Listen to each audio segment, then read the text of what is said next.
Okay, we're live and we're ready to go. And Kay is going to take the lead tonight. I'm pretty much just going to scroll because I'm not feeling well.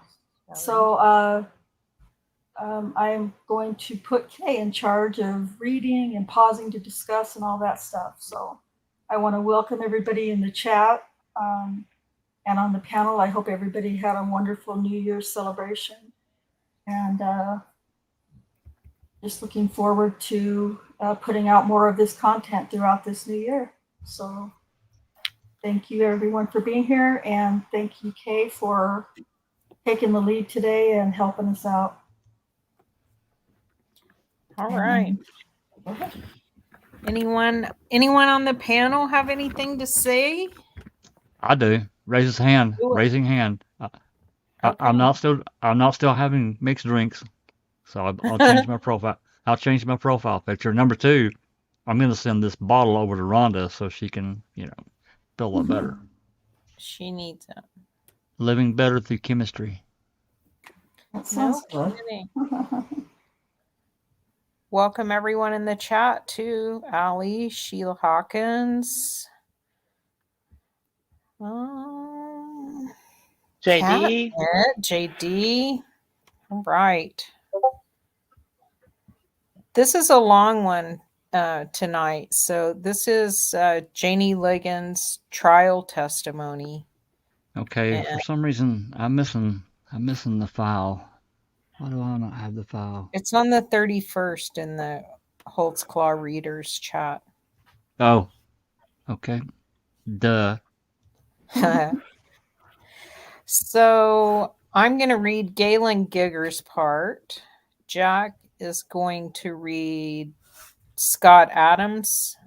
Susan is Jannie Ligons, and Cherie is going to read the court. I think that's it. Can't really think of any announcements or anything before we get started, so I think we should just jump right in and get started since there's so much. Except I have to get. And last week it was pre-trial, Kay, that we read last week? Yeah, that was preliminary hearing that we read last week. Preliminary, right? Yeah. Okay. I got to get away from this dog. So I just want everyone who was here last week to hear the preliminary, just kind of get your mindset to see if you can find differences between preliminary and trial testimony. Sorry, I should have been more organized, but I'm not. Blame it on foul play. It's fine. Blame it on the dog. Get in your own chair. Go. This is also being streamed over on Twitter or X, whatever it's called. So if anybody's interested in watching there, that's great too. Okay, we're going to start on. We are going to start, what do you say, on line 14. And that's me. That's the court. Yep. Oh, wait, that's the court. That says Giger to me. Well, it's actually line 13. Oh. Well, yeah.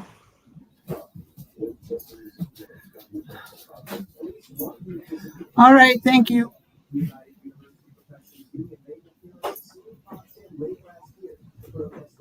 Hearing a lot of background noise. Yeah, read line 14 too, Cherie. Somewhere. Oh, sorry. Mr. Giger, call your first witness. Thank you, Your Honor. State calls Jannie Ligons. All right, ma'am, raise your right hand. All right, if you'll have a seat over here in this chair, once you get situated, pull that microphone right around in front of you. If you would state your name and spell it for us, please. Jannie Ligons, Jannie, last name Ligons, Ligons. All right, thank you. Mr. Giger, you may proceed. Thank you, Your Honor. Miss Ligons, do you live here in Oklahoma City? Yes, sir. I want to turn your attention, if I can, back about, about a year and a half ago, give or take a few days, back to the time of June of 2014. Do you remember that time? Yes, sir. At that time, ma'am, what part of Oklahoma City were you living in? Oklahoma City, Oklahoma. Like northwest, southeast? Northwest. Oh my God. Northwest part of Oklahoma City? Who were you living with? My daughter at that time, sir. Okay. Tell the jury your daughter's name, please. Marisha Ligons. Did you say Marisha? Marisha. Why don't you spell that for her so she gets it right? Marissa. And is she an adult lady? Yes, sir. Who else was living in the house other than Marisha Ligons? Richard Long at that time. Who is he? He's a fiance of mine. Okay. And how long have you been in a relationship with Mr. Long? About 20 years. Oh, a long time? A long time. Okay. Your daughter, Marisha, Richard, your fiance. Who else was living in the house? Her kids, sir. And are they, I don't know that I necessarily need their names. Are they young children? Yes, sir. School-aged children? School age. How many of them are there? 4. 4 of them? Anyone else living there? Her boyfriend, Ricky Christopher, was there. Ricky Christopher as well? Yes, sir. Okay. Were you employed at that time? Yes, sir. Well, where were you working?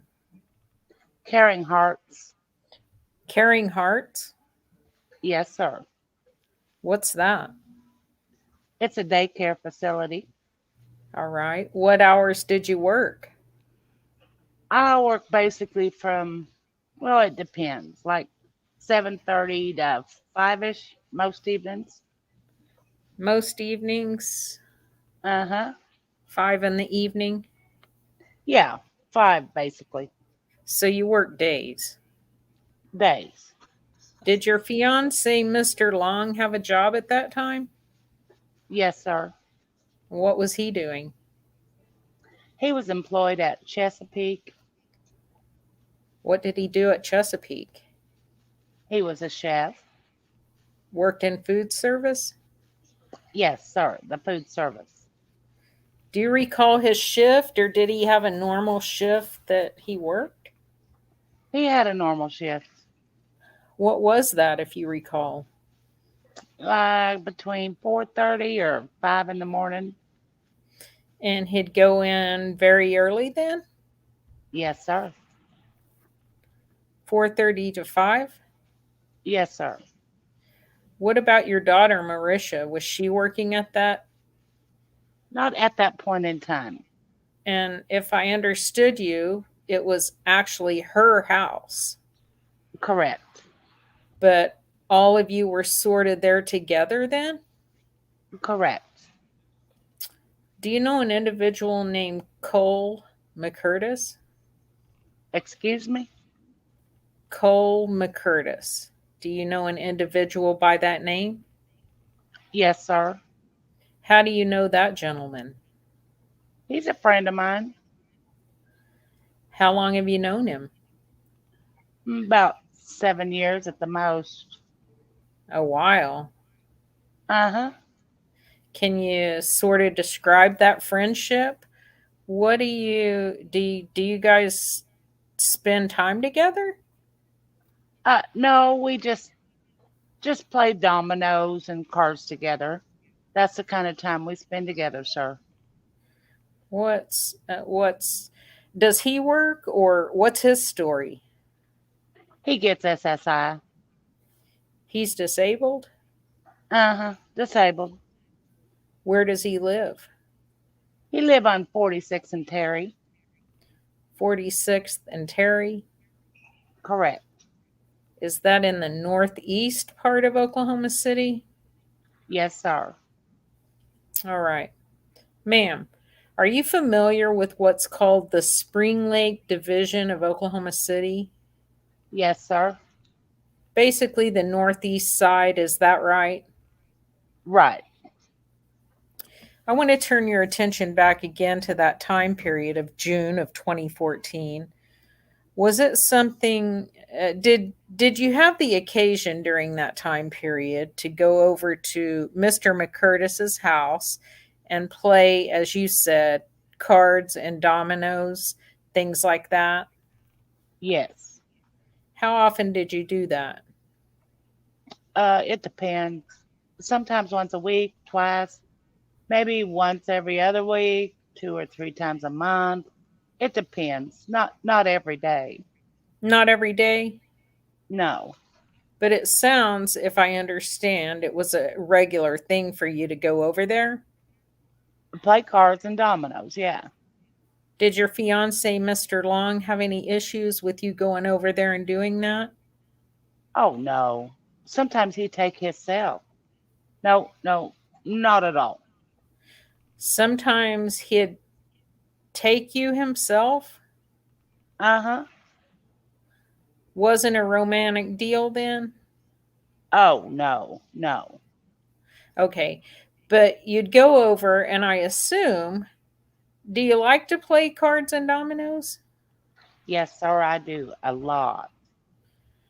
I want to turn your attention specifically, if I could, to the evening of June 17th and the early morning hours of June 18th of 2014. Were you at Mr. McCurtis's house then? Yes, sir. Tell me a little bit about what you had done in order to get there. What time did you arrive at his house, if you recall approximately? It'd have to be that evening because I had got off work. You had worked that day? Correct. The 17th? The 17th. Okay, and then you'd gone over to that house That evening. that evening? Uh-huh. Who all was at the house whenever you arrived?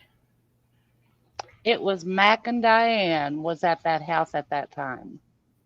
Okay, now Mac, is that a nickname you have for Mr. McCurtis? That's what I always call him. Yeah, Mac. And then you mentioned a lady named Diane. Correct. Who is Diane? A friend of his. Does she live with him, or do you know? No. Are they in a romantic relationship, or do you know? I don't know. I don't think so. Was her relationship similar to yours in that she was friends and would play cards and dominoes? Correct. As far as I know of.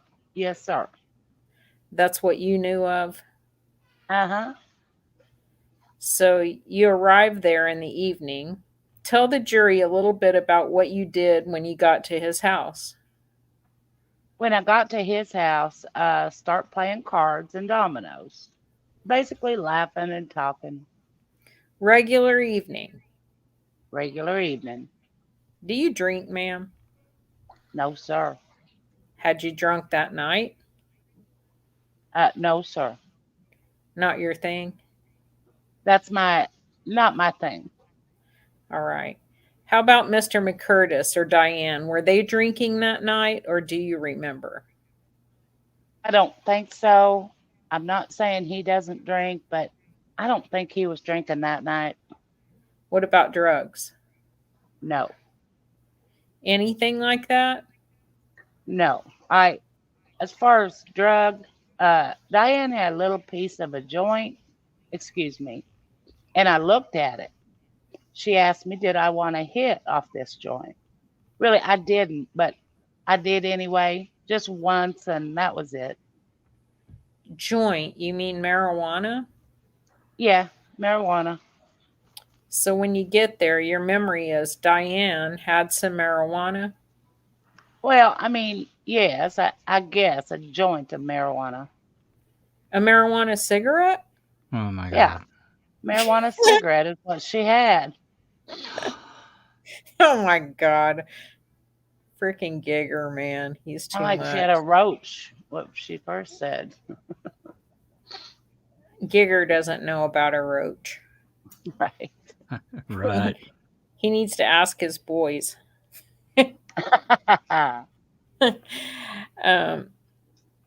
And through whatever the conversation was, you decided to partake in some of that? Yeah, vaguely. Just a little bit. Did she have some too?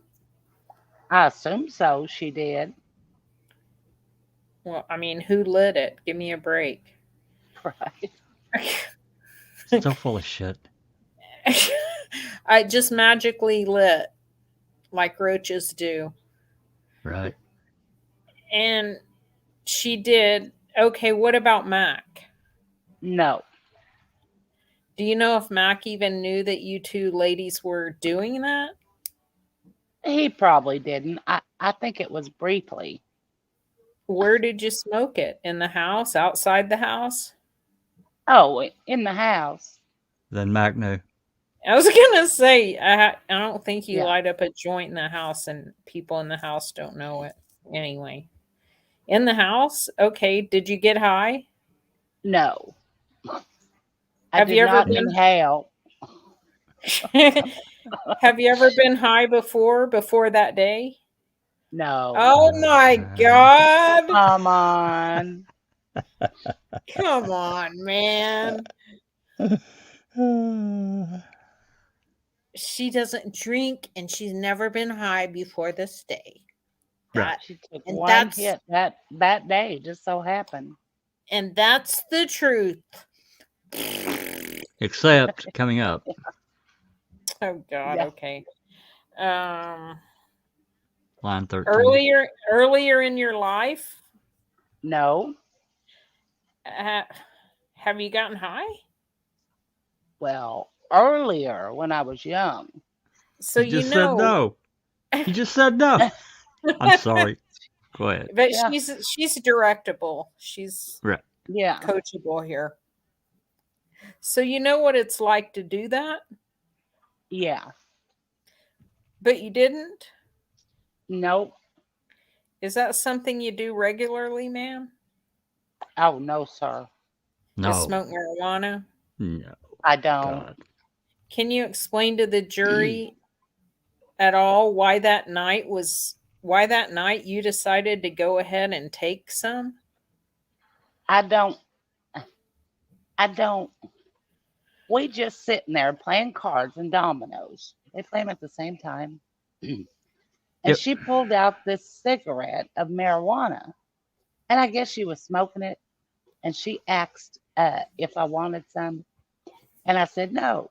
And then she say, well, just go ahead, just once. And I say, well, no, I got a headache anyway.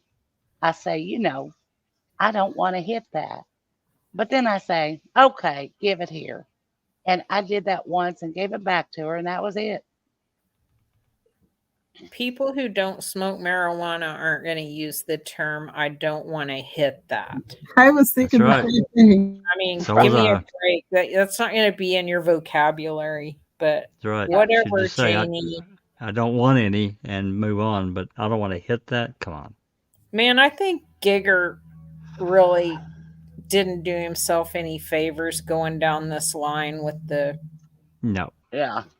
I mean, I know what he wants to expose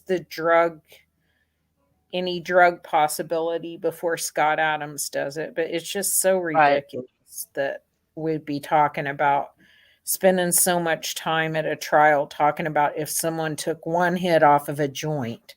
Yeah, I agree. I mean, it wasn't legal back Silly. then like it is now, but Yeah. it's still foolish. I just want to point out too that in her report at the hospital that she gave to Kim Davis, she said she smoked 2 marijuana cigarettes. Mhm. That's in her report to Kim Davis. Wow. Amazing Yeah, that's how why that. her eyes. Yeah, that's why her eyes look like they do. Ah, good grief. I recognize that look. Anyway, I'm 12. did it help your headache? Nope. Okay. Other than smoking that marijuana, did you take anything that night that might affect your ability to drive a car? Let's talk about pills. Do you have pills? No, I had a headache about 12ish. I took a PM, something I bought from the dollar store. You took a PM, Uh-huh. like a Tylenol PM or something? A Tylenol. That's what it was. A PM I got from the dollar store for $1. Okay. And I taken one of them and I lay back on the sofa because my head was hurting. That's like 12 o'clock. And I know I had to get home to pick Richard up for work. So I later, about like 2 almost. Then I got up to take him home. I mean, to go get him to take him to work. I want to pause there just 1 second. Not knowing what day of the week this was, but okay, so it's midnight, and she knew she had to get home to take her boyfriend, fiance of 20 years to work. 20-year fiance. Anyway, so she's got to take him to work at 4 or 5 o'clock, whatever the hell. Doesn't she have to work too at like 7 o'clock in the morning, and she's gonna stay up all night? Well, plus, isn't it weird that she went straight from work at 5 o'clock over there? So the 17th, this is going to be a Tuesday that she goes over there and she leaves on a Wednesday. So yeah, she has to go to work. So Yeah. So she comes over to their house at 5, stays until 2 in the morning, goes and picks Richard up, takes him downtown to work, goes back home, and sleeps. What time did she say she went to work? 7 to work 7 to 5. So she gets 2 But- hours. But this is when she went to the hospital and got the sane exam and all that. So But I know, she but if went to this work. was her plan and none of that shit ever happened, Exactly. right. that's what Yeah. she would have been doing. She would have been not Yeah. getting any sleep at all and just going Yeah. straight back to work. Well, I have a Like 2 headache hours. too. If that's Yeah. that's what she Yeah. does on a No pretty kidding. occasional basis. I have a freaking Yeah. headache. Yeah, me too. Something's not something's Oh, not I'd adding have up a here for me, headache. guys. I'd have a headache if I played cards and dominoes at the same time. Well, yeah, that's not even including having to take people to work and then go work 10 fucking hours. Pardon my French. Right. Well, and let's not forget, she takes care of children in a daycare setting. Exactly. Right. Yeah, Exactly. that'll give you a headache too. I'm sure. I'm sure of that. Sorry. Oh, Line she's 3. denying the hydrocodone. Okay. Did you have prescription pills in your car? No. Okay, what about hydrocodone? Did you take hydrocodone No, sir. back during that time period? No, sir. Okay, so if I understand it, you were there. Did you play cards and dominoes that night? Of course. Okay. Was it a typical kind of night at Mac's house? Typical. Yeah. Typical kind of night. Anything standing out about being there in his house? Anything unusual happen? Anything weird happen? No, sir. Okay. You said you dozed off and woke up around 2 a.m. Uh-huh. Closer to. So she's saying that she took the Tylenol PM at midnight, laid down, went to sleep until 2. Okay. Yep. So she got 2 hours. Okay. And it's a typical kind of night, so this sounds like this is something she does pretty regularly. What she said Well, she said several she times a did. week. Yeah. So you regularly get no sleep. Mhm. Right. Uh, And caring for children at the daycare all day. Come on. so when does she see her fiance? Well, you know. Good question. Well, I don't know. Okay, you said you dozed off and woke up around 2 a.m. Close to 2. and your decision was you needed to go back to pick up Mr. Long. Right. Okay. Did you have just one car? Yes, sir. And what kind of car were you driving? A Grand '04 Grand Am at that time, sir. What color is it? Red. I guess I said, was it? It sounds like you don't have it anymore. No. It was red. Uh-huh. When you left, do you recall if Mac was awake or asleep, or do you know? He was awake. What about Diane? Was she still there? She was awake. They were still playing cards at that table. They were still going? Uh-huh. All right, you left, and where'd you go? Headed home, going down 46 to my mom's street, which is 48th and Prospect. I take that route all the time if I'm out to check on my mom's house. My mom's kind of elderly and is not in the best health, and I always pass down her street. Okay, so if you were in the neighborhood, you'd drive by Correct. just to kind of look at is that what you're saying? Yes, sir.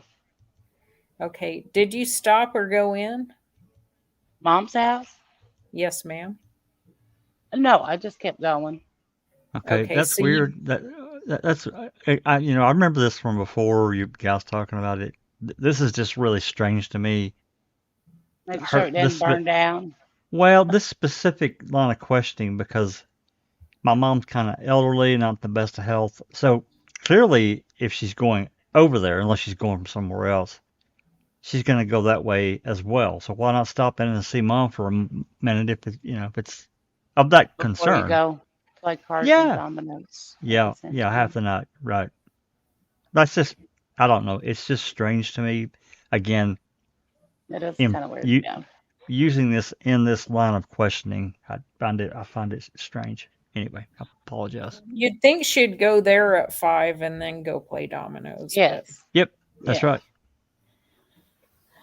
but I think Giger liked to put this in the story because it shows that she in some Cared way about is her mom. concerned about her mom and her mom's, the whole Yeah, emotional element from the at 2 a.m. Absolutely. If I was a jurist, I would be looking at them like, "What are you doing?" That's just me, though. yeah, well, he's not a great fiction writer, but No. he's been doing it a long time, so he thinks he is. Let's see. Line 8. Yep. Yeah. Okay, so you didn't see anything that concerned you? No, I didn't. Okay, that's the 48th and Prospect area. Correct. Then what'd you do? I went all the way down 48th to 48th at Everest. Then when I got to 48 in Everest, I turned to go to 50th and Everest. Are Does you that make sense? familiar? Are you familiar with the east side? Of course. Okay, and you told me now that your mother lives in a house there. Did you grow up on the northeast side?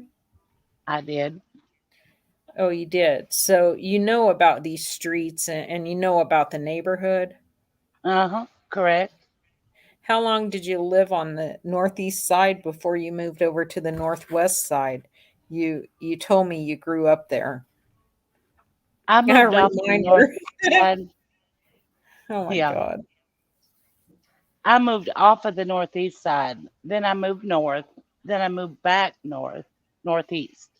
Then I moved back northwest. That wasn't the question, Janie. No. So between those two locations, the northwest part of town where your daughter and you and your daughter were living, Uh-huh. the majority of your life, you've been on the northeast side. Am I understanding that right? No, Back and forth? more north than northwest side. And the east side after maybe about when I was like, I say 18 years old, I moved north. Then you moved out of the northeast side? Yeah. Then I moved back years later. I understand. Okay, thank you. Drive by your mom's, and I'm sorry I interrupted you. Then you headed where after driving by your mom's house? I headed toward 50th and Kelly. Okay, 50th and Kelly. Uh-huh. Then what'd you do at 50th and Kelly, if you remember? I was waiting for the light to change, and I noticed these car lights at the side of me going slow. So you're on 50th now? Right. Okay. Which way you going on 50th, if you remember? Just like toward the lights on 50th and Kelly. I guess that's what, northwest? Okay. Where were you trying to go? That's what I mean. Going to my daughter's house. Right. Okay. So you're going back to the northwest side of town. Uh-huh. What roads were you trying to get to your daughter's house? I was going down Lincoln. I was going to exit off on I-44 back going toward Lincoln, but I noticed this car light was on the side of me, and I noticed it got behind me. And I'm looking. Hang on a second. I want to make sure I understand. So you're headed toward 50th. You're headed toward 50th, toward Lincoln, Uh-huh. to get to the access to I-44 Yes. off of Lincoln. Uh-huh. That's the direction you were trying to go? Uh-huh. Okay. The court.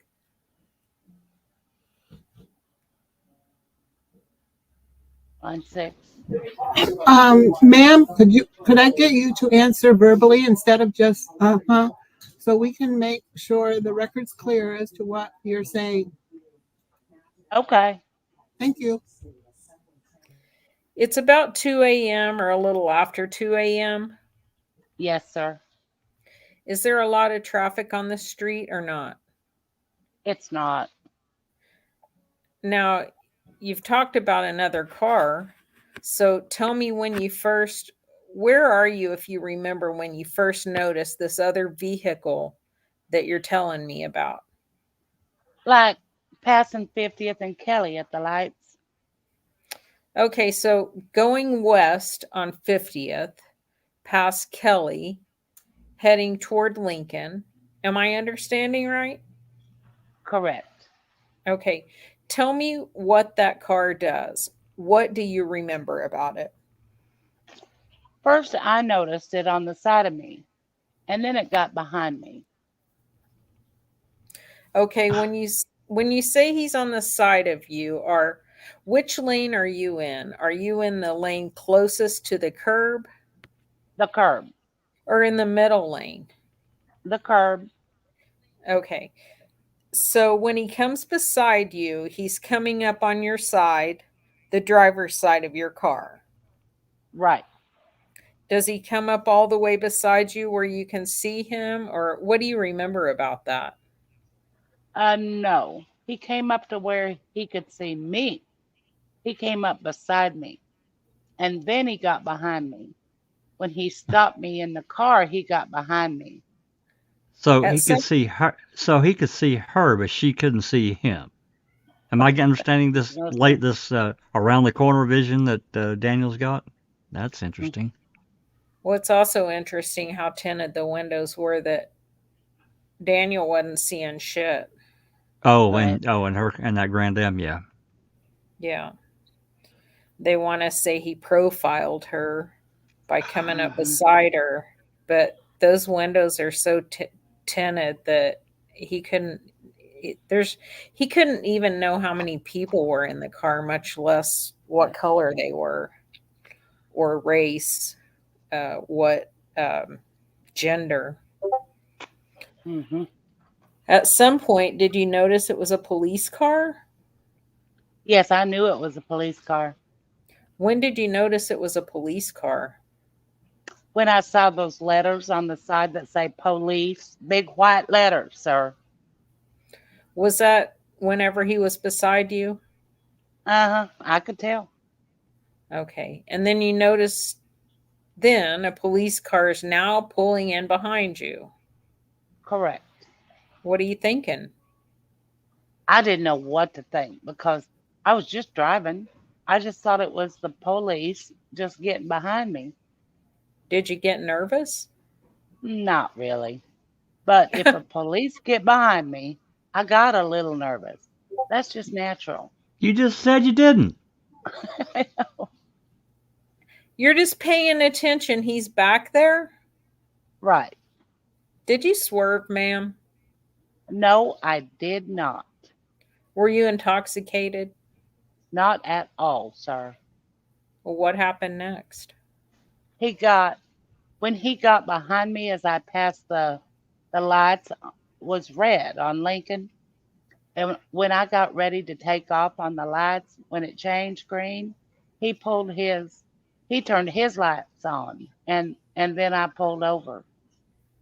So you actually came to a stop at the light at 50th and Lincoln, Uh-huh. Correct. and your memory is the lights change, and instead, did you?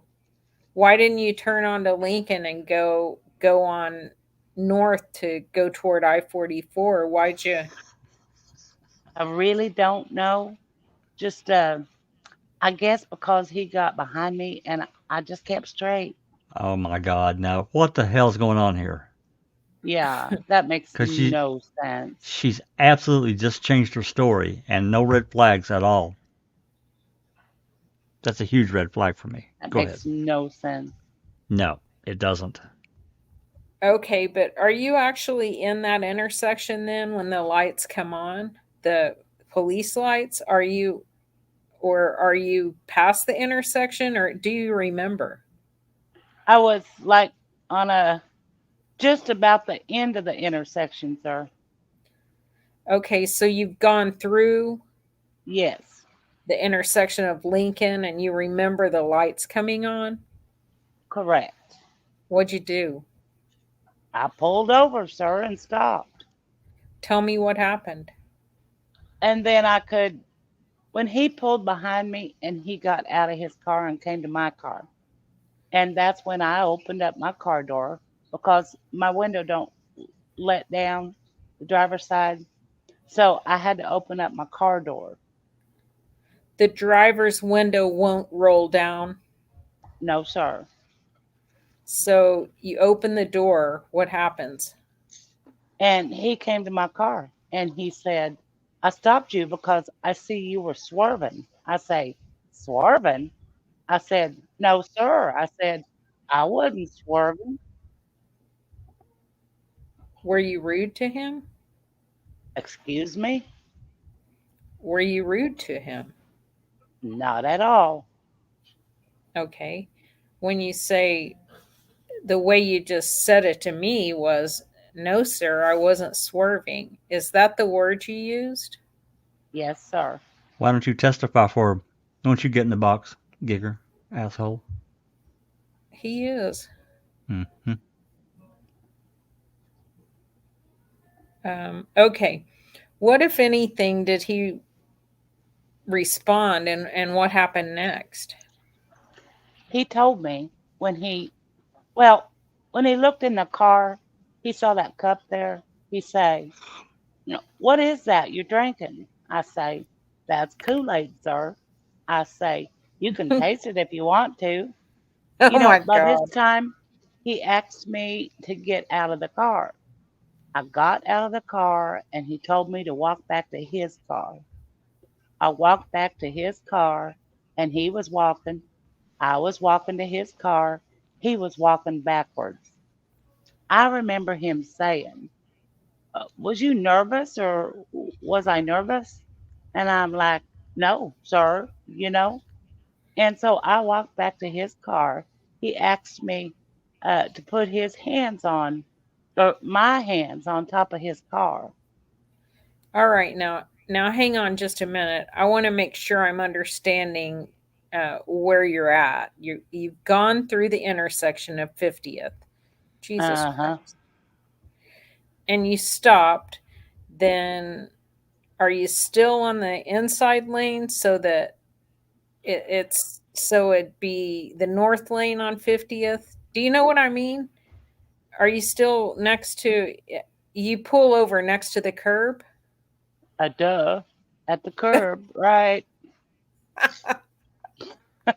Jesus. Oh, wait a minute. I need to make sure where you are because I've only asked you Yeah, 45 God. times already. And Right. wait a Right? minute. We need The to repeat jury this looks like like they might be asleep. So let's back up and do this over again. God. Did you actually stop on 50th Street or did you pull off on some? I was like there on Beverly Drive at that Just right there? corner. Uh-huh. And then he's behind you Yes, sir. and you've walked back to his car. Correct. So are you standing on the curb side of the street or are you standing on the lane side? You understand? The lane side. Okay, so is there traffic going by or not? No, sir. Okay. Well, what happens next? When I get to his police car, I put my hands on the top of his car for him to search me. He starts searching me. He said, let me know if you got any illegal drugs on you. If I find any on you, then I'm taking you to jail. And I say, I don't have any illegal drugs on me, sir. So he patted me down and didn't find any. So at this point in time, he opened up his car door and I gets in his police car. Okay, so what does she say in preliminary hearing about She's getting on the other searched? side. Oh, But he also put her in the he car first and then he got her out and searched her, right? I no, think that's I right. think he searches her first, but he puts her hands up on the car. Not initially Search her. from prelim, right? Rhonda, do you remember? I can't remember. I I thought think in prelim, he searches her first and puts her hand. She says she puts her hands on the car, and then he puts her in the car and goes up and checks her car, searches her car, and then comes back and gets her out of the car.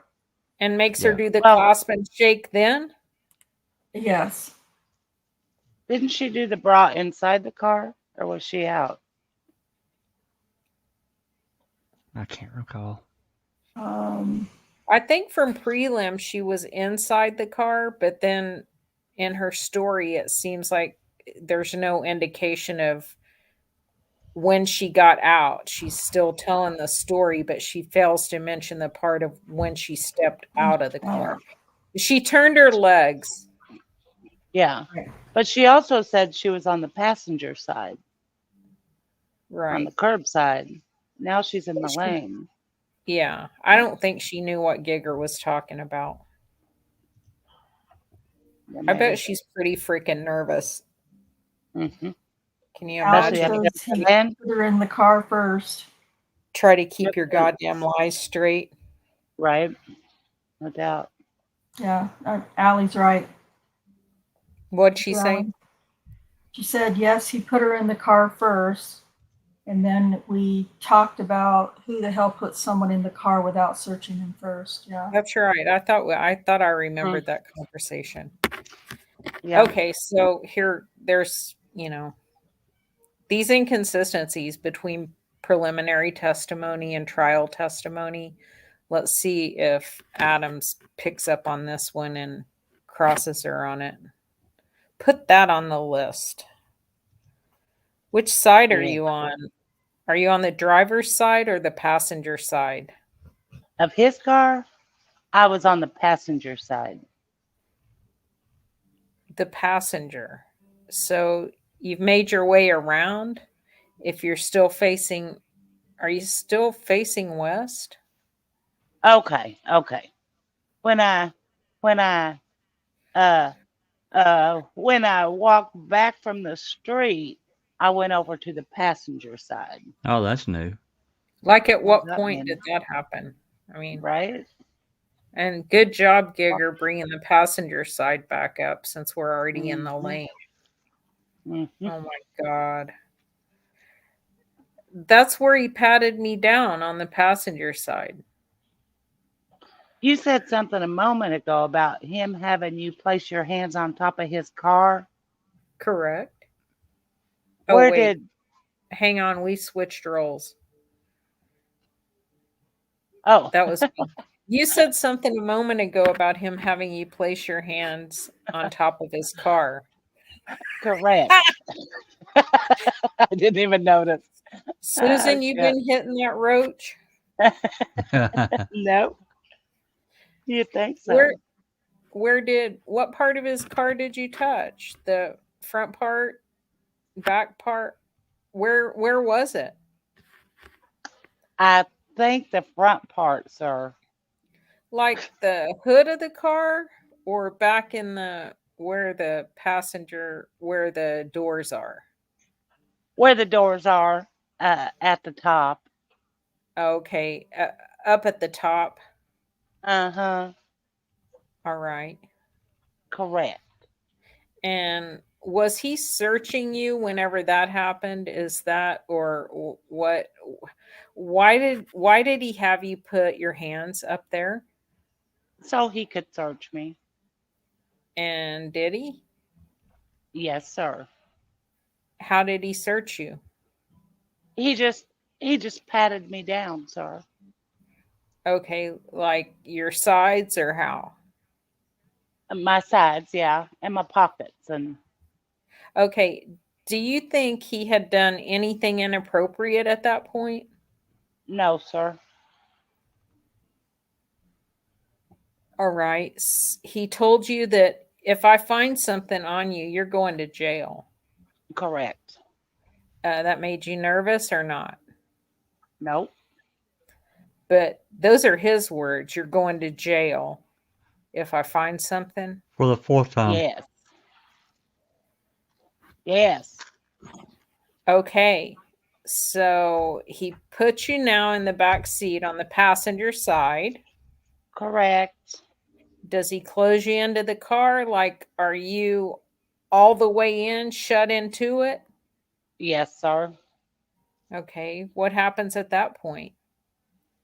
Then he goes back to my car and he, I guess, searched my purse and I guess check the cup that's sitting there in the cup holder.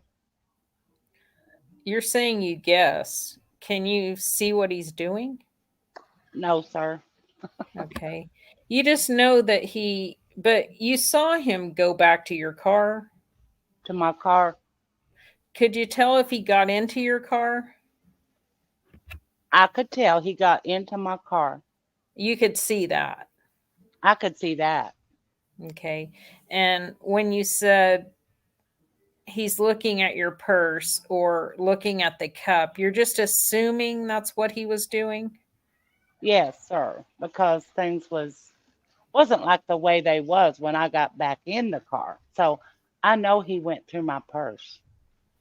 Okay. Later, when this is over and you get back in your car, you notice things are moved around. Right. That's part of your assumption that he was looking at stuff. Right. All right. Oh, wait, that's on me. It's the court on line 3. All right, Mr. Giger, I think we'll stop with the testimony at this point since it's about 7 minutes to 5. Ladies and gentlemen, we're going to recess for the evening. Are we skipping ahead to something, Rhonda? Yeah, just go to the next page, okay? Yeah, they're taking the night off, and I took out all the in-between pages, so we're just gonna go from Line Judge 4. Rishi step down, yeah, and then we'll switch to the next page when they come back on Monday. So where do you want? Line 4, the court on page. Oh, okay. I'm on the wrong page. There's some, Document. Good morning, ladies and gentlemen. Let the record reflect that all members of the jury are present. Counsel for the state are present. Counsel for the defendant is present. Mr. Giger, you can call your witness back to the stand. Thank you, Your Honor. All right, Miss Ligons, let me remind you, you're still under oath. If you'll go ahead and have a seat in the chair, just like yesterday, if you'll pull that microphone right around in front of you. Mr. Giger, you may proceed. Thank you, Your Honor. Miss Ligons, whenever we left off yesterday, I think you had talked about essentially the traffic stop had occurred at very close to the intersection of 50th and Lincoln, correct? Correct. And I think you had told me that you had been placed in the back seat of the patrol car with the door shut, and the officer had gone and was doing something in the front of your car. Correct. Okay. And I also believe that you told me that you assumed he was looking through your stuff because when you got back into your car eventually, when this was over, things had been moved around. Is that right? Yes, sir. Ma'am, how long, if you can estimate for me, do you think you sat in the back of the police car while the officer was doing whatever it was he was doing in your car? About 2 minutes. Not very long? Nope, not very long. Okay. What happened after he finished whatever he was doing in your car? What do you remember happening next? He came back to his car and opened up the door where I was at on the passenger side. Okay. And if I recall, and correct me if I'm wrong, I think you told us last night you were in the back seat of the patrol car, but on the passenger side of the car. Is that right? Correct. What happened? Well, when he opened up the car door, he said to me, he said, "How do I know you don't have anything in your bra?" I say, "Sir, I don't." And so I start fidgeting with my bra. The motions I did was like this. I started fidgeting with my bra. And he said, "I can't tell like that." I said, "What? You want me to raise my blouse up?" And he said, "Yes." So I raised my blouse up. And then I guess it wasn't, I say, "What? You want me to raise my bra up too?" And he said, "Yes." This has changed. I raised my bra up. He took his flashlight and started shining it on my chest. And I put my blouse down real fast. So, ma'am, as you've described that, are you telling the jury that your breasts were actually exposed at this point? Yes, sir, they were. Will anyone have anything to say about her? Wow. Her little change in her story. Yeah. Yeah. Pretty significant change. Big change. You suppose Galen coached her to do that? Absolutely. would've- There's Well, no I mean- mention anywhere else of her showing her bare breasts. And that's part of what Giger needs. Not to mention, they know there's no DNA found on Jannie Ligons at all, including any prints or any DNA on or in his car. So to make this alleged crime more believable or more salacious, he wants the jury to hear that he made her expose her breast. She's never said that anywhere else in the police report, at the hospital, or during her preliminary. This is new. Did she say she had to lift up her shirt at the hospital in the police report? In the police report, she had to lift up her shirt, And he but shined the only, flash. He and he says shined the the flashlight. flashlight thing, right? In that. Yes. And Yes. Daniel says she just lifts it so he can see the waist of her pants or Right. whatever. So that there's Yeah. to show there's no weapon in the waistband. Yeah. Okay. Wow. Well, I think he had her. She was facing away from him when he She was had in her. the car. She was still in the Well, car here. yeah, but wasn't there some questioning about, when Gregory was drilling Daniel about this in the interview about, he said Daniel said, had her facing the opposite direction when she shook out her Mhm. bra. Mhm. And he said, well, how are you going to see if anything fell? And he said, well, if anything fell, it would have been right there. But I just do that for officer safety. Mhm. You know, Yep. can't shoot me if she can't see me. And she's saying this happened in the back of the car. Right. Yeah, everything. It is interesting in the interview how pretty much their stories are pretty similar Right. until she starts inserting the Until right allegation now. to the Yep. story. Mhm. I'm sorry. Are we on line 9 or 13. 13? I'm going to Her back up breasts in were a exposed. So, ma'am, are you telling this jury that your breasts were actually exposed at this point? Yes, sir, they were. Why did you do that? Because he asked me to. And I was afraid. Because I couldn't see him doing anything like that and just let me get away with it. I didn't even understand it. He came back and this conversation was basically he opened the door and that was the subject of the conversation.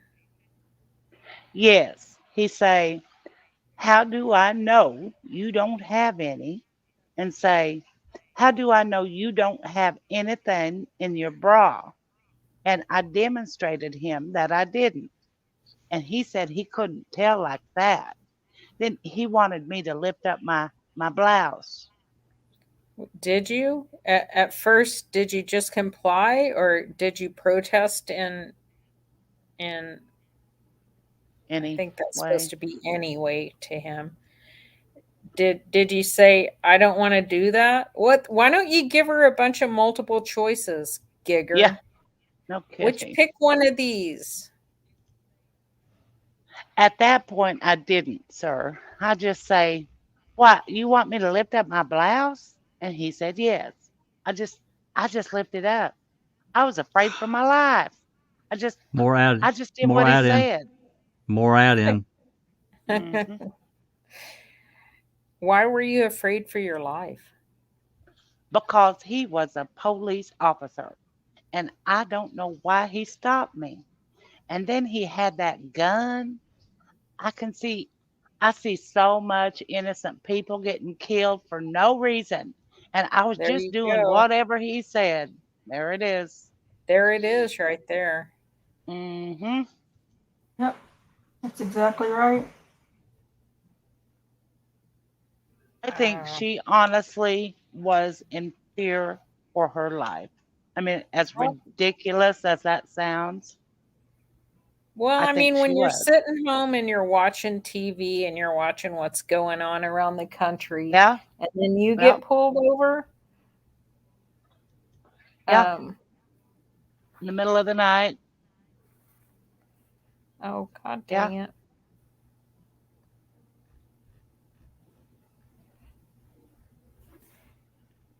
Hey, Cherie, can you read Giger's part for a minute?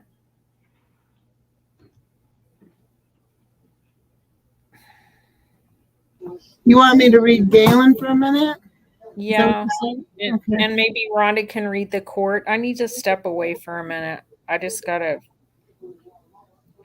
message I need to. That's fine. We can do it. No problem. Okay, sorry guys. Where do you start now? Line 12. All right, so you lift up your shirt first, your blouse. Yes, sir.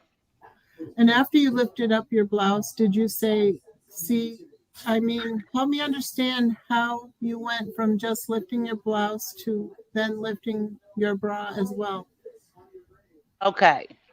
First, I started doing this, and he said, I can't tell like that. And I say, what? You want me to lift up my blouse? And he said, yes. So I lift up my blouse, and I say, you lift my bra too? And that's what I did. He said, yes. I lift up my bra real quick, and I put it back down. He took a flashlight and shined it on my chest. And so I put my blouse down, everything real fast. What were you thinking at this point? I was just afraid for my life. I was just lost because I couldn't understand. Was it so dark in the back of the police car that he needed to use his flashlight? No, sir, no. Was there anything about him using the flashlight that concerned you, or is it, I know you remember that detail, but I mean, does that surprise you, or did it have anything to do with it? It surprised me that he would do that. And that caused you to pull your shirt down real fast? Yes, because I was exposing myself, and I put it down real fast. What happened next?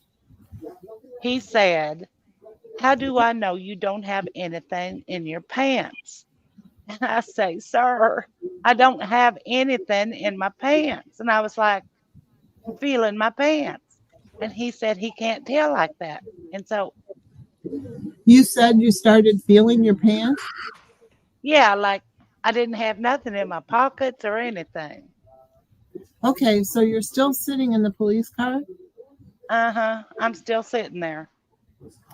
Show me how you started. If you can, show me how you were feeling your pants. I'm just saying I don't have anything in my pockets. I just started doing things like that. You're motioning like this? Yeah. Where are you pulling? What kind of pants were you wearing? Blue jeans. Blue jeans? Okay, were they similar to the ones you have on today? No. Kind of snug fitting? What were they like? Were they like that? They wasn't really snug fitting at all. Okay, but you were kind of lifting them like this. Huh? Okay. Correct. Yes, sir. What did he say or do anything after you did that? He told me after he did that, he told me to get out of the car. And he wanted to check my pants. So he wanted me to stand up to make sure I didn't have anything in my pants. Miss Ligons, I want to stop right there for a minute. Just as you're getting out of the car, I want to back up and ask about something you said yesterday. Okay. Yesterday you said that whenever he first stopped you and had you come out and put Correct. your hands on the car, Uh-huh. you told me that he pat searched you. Right. He did. Okay, and maybe I didn't. I want to make sure that I remember exactly what you told me. You motioned as you were sitting there today. When he pat searched you, was he touching you on the sides of your body or was he touching you somewhere else? Just the side of my body, like like a usual pat search.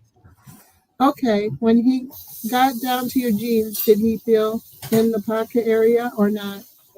He did. So it went basically down just like this. Yeah, just like a pat search. Didn't take long. No. All right, now pick up where we left off. He's now asked you to stand up. So you stand up right outside the rear passenger door. Yes, sir, I did. Is the door still open or have you stepped away from the car? When I stepped out of the car, the door was still open. Okay, so essentially, if this was the back seat passenger, but you stepped out and the door is still right here. Door's still right there. This What is happens? different than what she said at preliminary. She said she moved to the left, didn't she? Moved out of that area. I can't remember. Yeah. Oh, Okay. okay. He's standing like Oh, sorry. what? Oh. He's standing like blocking the door on when I got out. Then when I got out, he moved back. Then he asked me to pull my pants down. And at this time, well, I'm gonna rephrase that. I'm gonna back that up. I'm sorry. Before I got out the car, I say, "Sir, you're not supposed to do that. You're not supposed to do that, sir." I was doing my hands like this. I was so afraid. I say, "Sir, you're not supposed to do this to me. You're not supposed to do this, sir." I said, I'm a 57-year-old grandma. I have 12 grandkids. I'm like, why are you doing this? So you start to vocalize? Well, this is all new. I was Yes. just going to say, this is all new stuff we haven't read or heard before. Yeah. Protest Yes. what's happening to you? What does he respond to you in any way? No, he doesn't respond. What happens? So as you're doing this and you're saying what you're saying, what is that when he directs you to pull your pants down, or does something else happen? No, he directs to I got out the car. Okay, take me through it. I got out the car. When I got out the car, I stood there and I'm standing there. I'm like, "What, sir? You want me to pull my pants down?" And he said, "Yes." And I'm like, in my mind, he's not supposed to do this to me. He's not supposed to pull my pants down. So I pulls my pants down to my knees. I pull up my pants to my knees. I pull my pants to my knees. I got on black underwear. When I pulled him to my knee, he took his flashlight and I was doing like this. He started shining his flashlight between my legs and I took my pants and I pulled them back up real fast. And that's when I got back in the car. When I was getting back in the car, he turned around. Stop for Isn't just this a minute. Oh, is sorry. this all? No, Isn't this all new? Yes.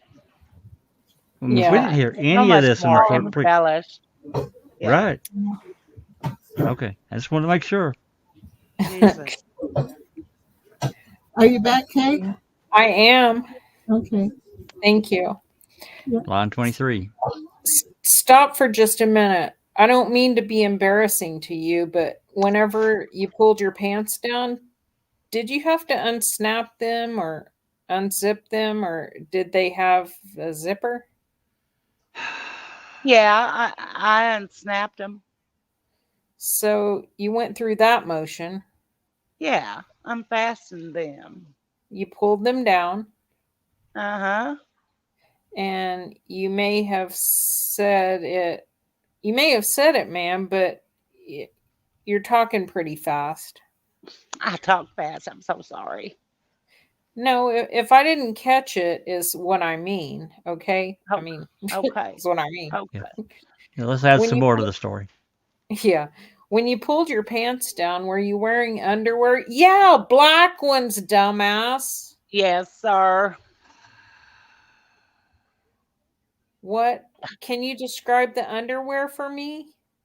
Already did. They was black.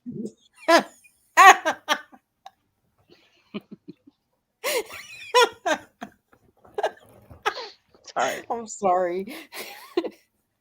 Okay, what style of underwear? Oh, What for I Like fuck's that mean is sake. matters. Like what I that mean is matters. just regular panties, thong. Are they long? Are they short? No, Long underwear? they was long. Actually, they was like girdle panties. They came like up to here because I have a big stomach. Sometimes I wear those to my stomach. They were long. They were big. They came up to here like now. They long. Come up to here. Okay, let me just say this. Nobody pulls girdle panties up real fast. Oh, wait, her panties didn't come down. Okay, No, they right. didn't. Okay. Oh my God. And I'm not trying to embarrass you, ma'am. So you still had your panties on Yes, sir. when you pulled your pants down? Yes, sir. Okay, then you how long were they down? Not long at all. I pulled them up very quick, long enough for him to shine the lights between my legs and then the flash with the flashlight. He did the flashlight again. No, he only did it once between my legs, but it was, That's what I mean. He used the flashlight when you pulled your pants down as well. yes, sir, he did. Not very long then, you pulled them back up. I pulled them back up. Now, I interrupted you. What happens after that? Okay. But then he want me get back into the car. I get back on the way back in, the process of getting back in the car, he turned and he said his exact words. He say, "Damn, you have a big ass." And I say, "Oh my God. I know this not the police officer saying this to me." I say, "Oh my God, he gonna kill me." That's what you were thinking? Yes, to myself, say, "He gonna kill me for saying these things to me." You remember him saying those words to you? Exactly. I never forget them as long as I live. What happened next? When I when I when I got back in the car and after he said that he was he was holding himself, you know?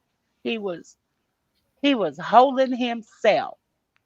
Well, describe it. You said you know. What was he what do you mean? What was he doing? He was holding his penis. He was holding his penis. Was his penis out at this point? No, no, he was just So he had his hand on his uh-huh. private area over his pants. Correct. Over his pant, his private area.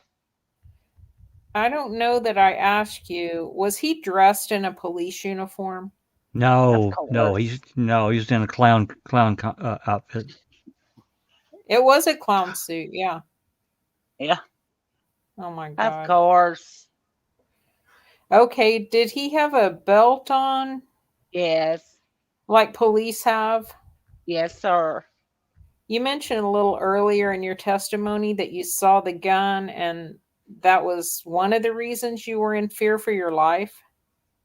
Yes. I saw the gun on his right side right here, and his name badge was right above it, right there.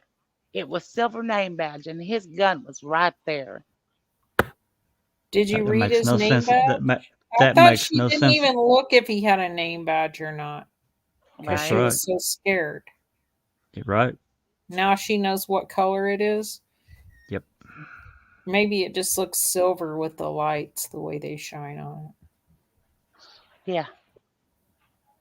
Did you read his name badge?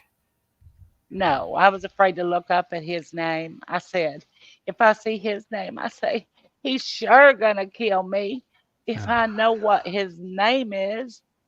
Oh, you were thinking that, or you were saying that? No, I was thinking that out to myself. I said, if I look at his name badge, he's gonna kill me. That's what I'm thinking to myself. I tried not to look at his name, which I didn't.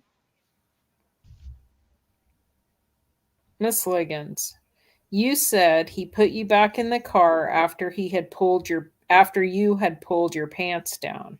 Has he shut the door back in, or is the door shut now, or is the door still open? The door's still open. Okay. And you see him with his hand as you've described. Yes, sir. What happens next? Then he said, come on. I'm like, what?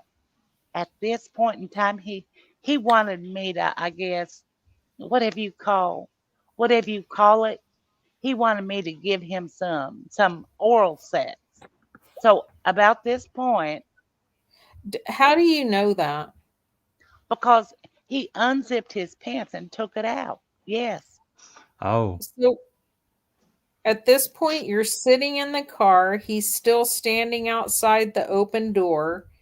He's still standing outside. He's standing like this with me like this.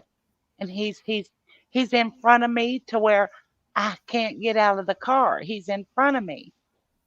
And ma'am, you motioned, and so that this lady can write down what you're motioning. In other words, you spread your legs apart and he's standing in between your legs. When is this? I've never heard that before. Yeah. I'm not like didn't even demonstrate. I was on like this. He had his legs like spread in front of me I see. to where I couldn't get out of the car. Are your feet on the ground? My feet are on the ground. You're not in the car? They're I mean, not they're in not the in the car. car. They're not They're in outside. the they're go ahead, sorry. They're outside the car. They turned around. what? Her feet The turned hell? around. Yeah. Now her Okay. ankles are pointing forward. Okay, so you're sitting in the car, Uh-huh. but you're facing outside and your feet are outside the car. Correct.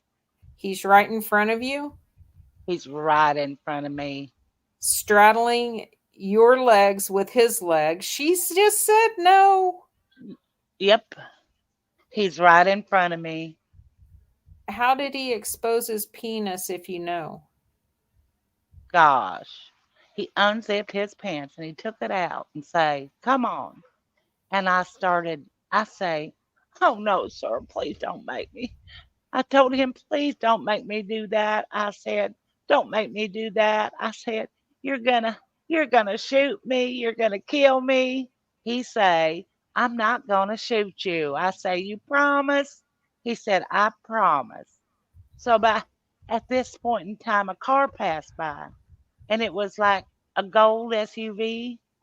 Amazing she noticed that. Oh He yeah. was standing right in front of her. They were turning into that parking lot. And when he see them turn to that parking lot, he was standing over me and he took his hand and put it on top of his police car and watched the car pass by. When the car passed by, he then turned back around and he said, come. He told me to come on. Had he put it in your mouth yet? Not yet, but getting ready to. Not at that point. No. But after that, I did for a second after that. But I was afraid because when I did, I couldn't really do it because I was scared he was going to kill me. When I bent down Only thing I was looking at, that gun on the side, and I say to myself, dear Lord, when I bend down, he's gonna shoot me in the head. I know he was gonna kill me. I could see him doing that like that. So when I bent down, I tried to put it in my mouth. I did briefly for a minute. Then I raised up. I said, "Sir," I can't do this. I can't do this." He say, "Come on, just for a little bit, just for a minute." And I say, "Oh no, sir, don't make me do that." He, come on, just for a minute, you know. I'm say, "I can't do it." And he was like, he ain't got all day. He just got off work. He was tired. He said that to you? Yes, he said that to me. He say, "I just got off work. I'm tired. I don't have all night." He said that to me. Okay. And I tried to do it again, and I just did it for briefly, for a minute. And then he backed up away from me and he let me out the car All right. Miss with his Liggins. penis swinging. Yeah.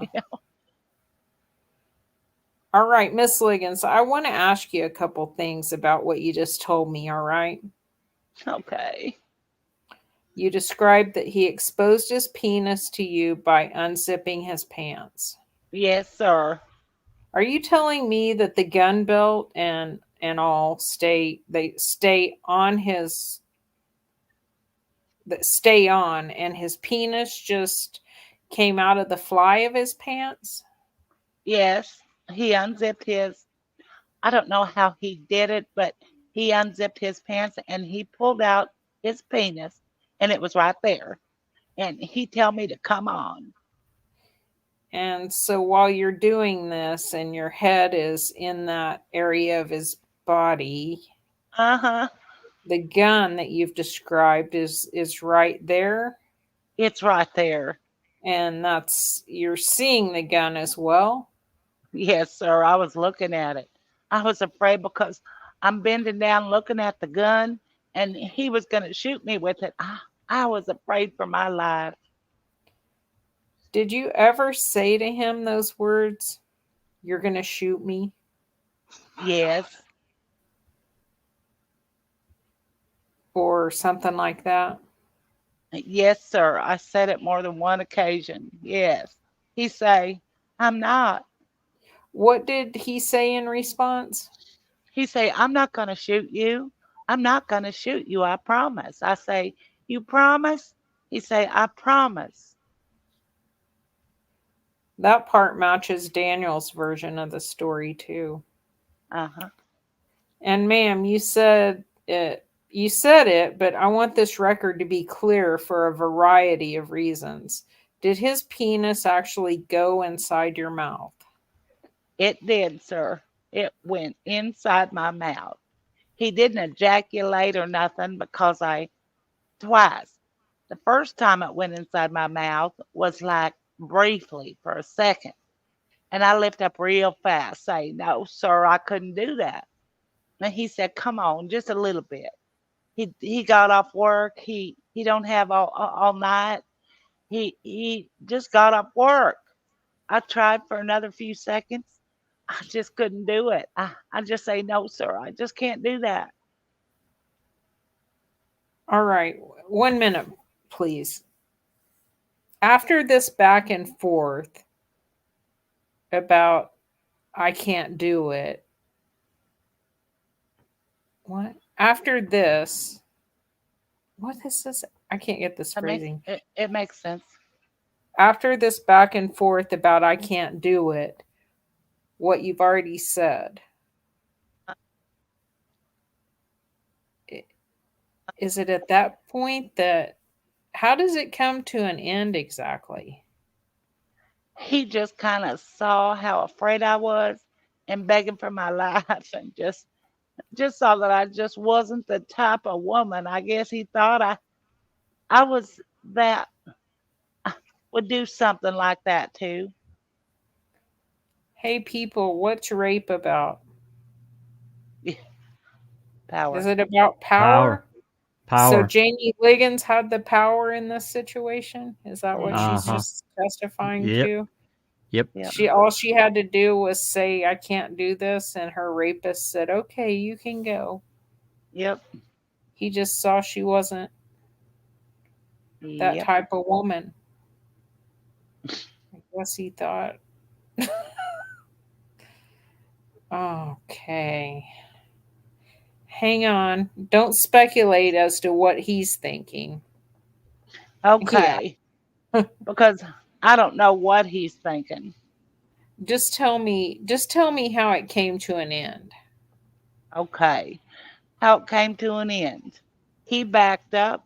He put his penis in. He put his penis up in his pants. Put it up. He put it up. Yep. Good. Gotta put it up. Uh-huh. And then he backed up and I got up. And I was just saying, as I was walking away, I was saying to myself, I just thought he was going to shoot me in the back or something. I didn't know what he was going to do. So I just saying, oh, thank you, sir. Thank you for not taking me to jail. He say, okay, I'm going to follow you to your daughter's house. He said, I'm going to follow you to your daughter's house. Yes, sir. I say, fine. I said, okay, you follow me to my daughter's house. So he gets in his car, I gets in mine. And so that I remember, and I apologize if I asked you yesterday, whenever he stopped you, had you told him where you were going? And you may have said that yesterday. I told him I was going to my daughter's house. I did. So that's how he knew that. Yes, I told him I was going to my daughter's house. He knew I was going. He said, where are you? I said, to my daughter's house. He knew where I was going. Okay, so he says, I'm going to follow you to your daughter's house. Yes, sir. What happens then? Well, he's going to follow me to my daughter's house. I said, okay, sir, follow me to my daughter's house. So he gets in his car and I gets in mine. But I have to turn around, so I have to make a U-turn to get back. The light's on Lincoln to go down I-44. But then in the process of turning, I'm looking at him. I say, how in the world is he to follow me to my daughter's house and he's in front of me? How he gonna follow me? So I behind him. The light turned green. He turned and I turned. But I promise he was going so fast that only thing I could see his back of lights briefly for a second. But he was going too fast. It all just disappeared. The only thing I know is he went down I-44, which he didn't, All right? He says he went on whatever that other deal was. Broadway extension. Yeah, that's what Daniel said.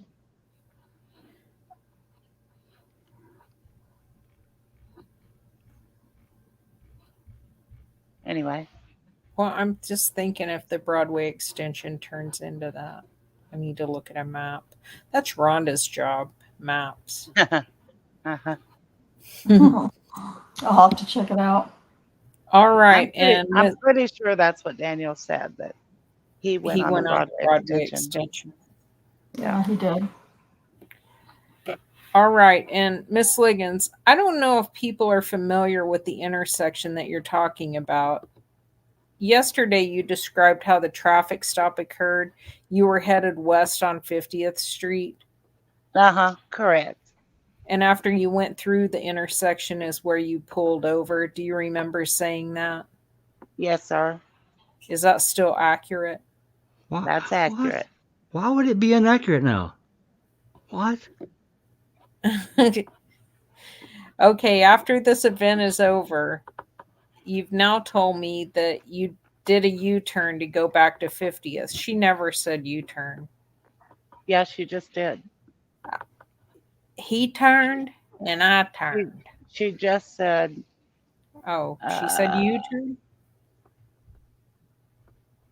She said, but I Yeah, have to she's turn around, so I have to make a U-turn to a get back. U-turn, Oh, well, dang. I'm not winning any awards. yeah. What are we on here? I lost my place. 20. And Yeah, then 20 or li- line 2. Let's, oh, You just asked me if I did a U-turn to go back to 50th.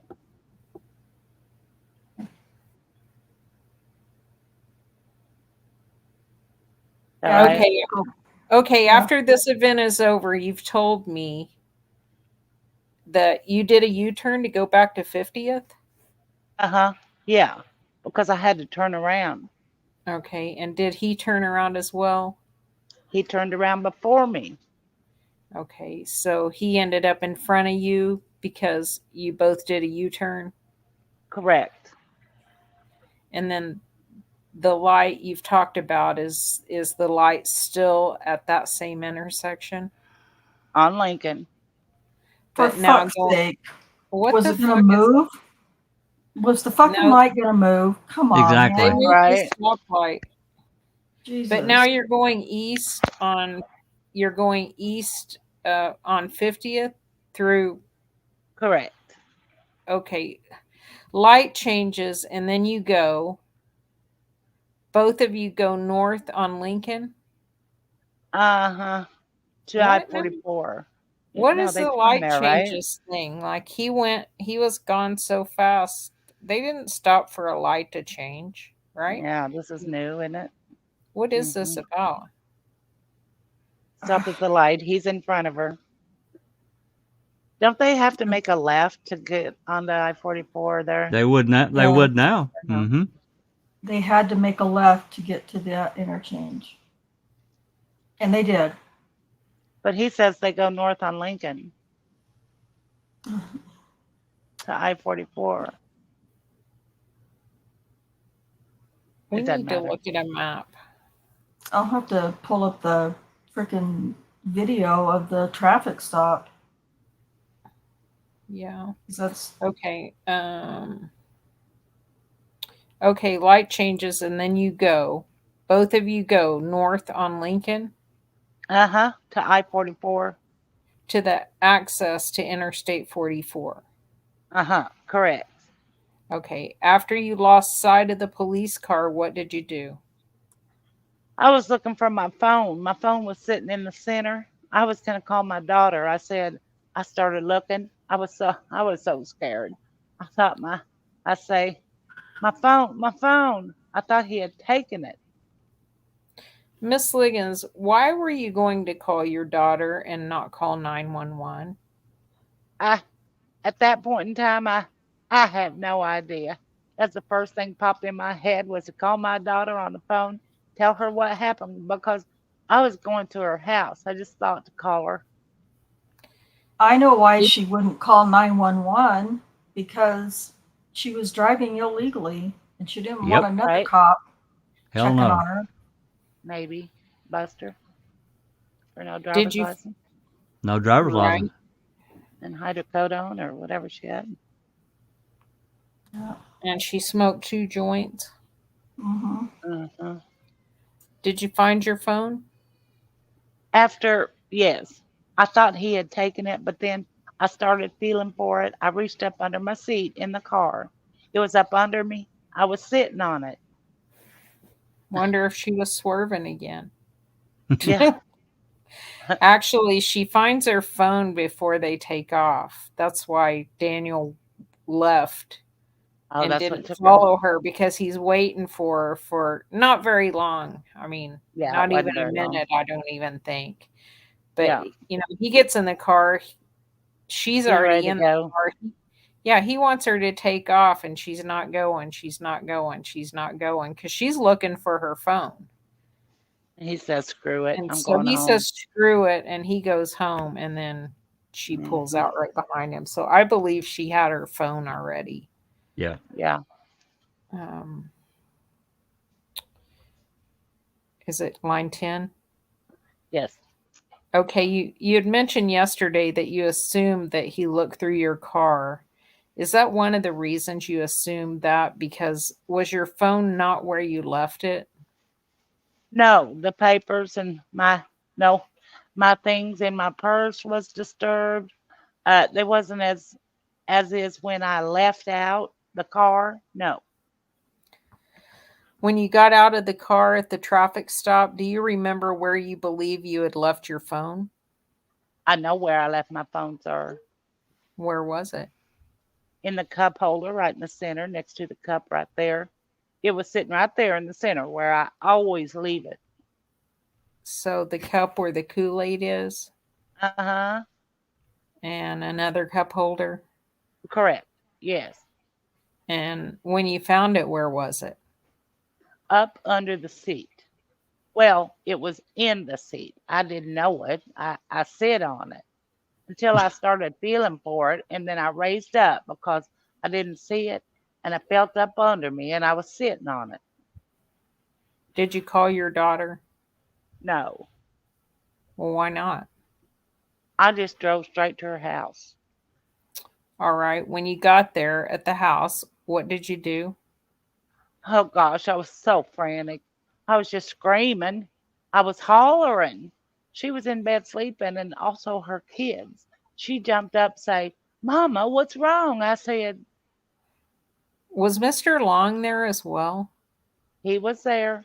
I was getting ready to take him to work. I was, I was, I was just, I was so afraid. I'm sorry, I'm crying. I just hate talking about this. I was so afraid. But anyway, when I got to my daughter's house, I was just screaming and crying. I was frantic. And she was like, "Mama, what's wrong?" And I told her what happened. And she jumped up. She say, "We finna go to the police station." And I said, "Okay." I said, "I'm ready to go." So she got the kids out of bed. Her boyfriend was there, Ricky, at the time. They all jumped up and she called the police division first. She didn't get no answer at Spring Lake Drive. She didn't get an answer. Okay, your daughter actually called the Spring Lake Division? Oh yeah, she called. She called. She called before we even left. We didn't get an answer, but then we called downtown to the division and someone answered at that division. Is there a reason she didn't call 911 or do you know? At that point I don't even know why we didn't call 911. I just wanted to go to police. Police. Miss Liggins, had she kind of taken what you guys were going to do, or were you still No, no, no. okay? No, no. She was just thinking because I was just frantic, she was just helping me out. I'm in a state of mind at that point in time. I wasn't even thinking clearly because of what had just happened. Okay, did she make the phone call or you make the phone calls? She made the phone calls. She made, so she told you she called Spring Lake Division Yeah, yeah, and no one answered, yes, yes. and then she called the There was nobody answered. main number to the Oklahoma City Police Department. Right, because I was there. No one answered. No one answered. No one answered, sir. So what happened next? We got the kids out of bed, got them dressed. At this point in time, when we get dressed, we all get in her SUV. And Richard get in our car because he was getting ready to go to work because he was going to follow us to the police station halfway. He was going to be late for work and didn't want to go all the way, but he wound up going all the way. But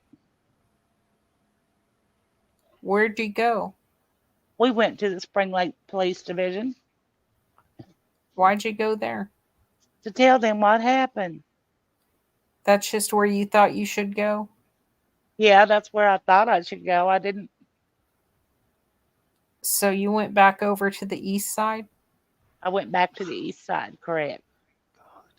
And Richard followed in his car because he was going to work. In his car, yeah.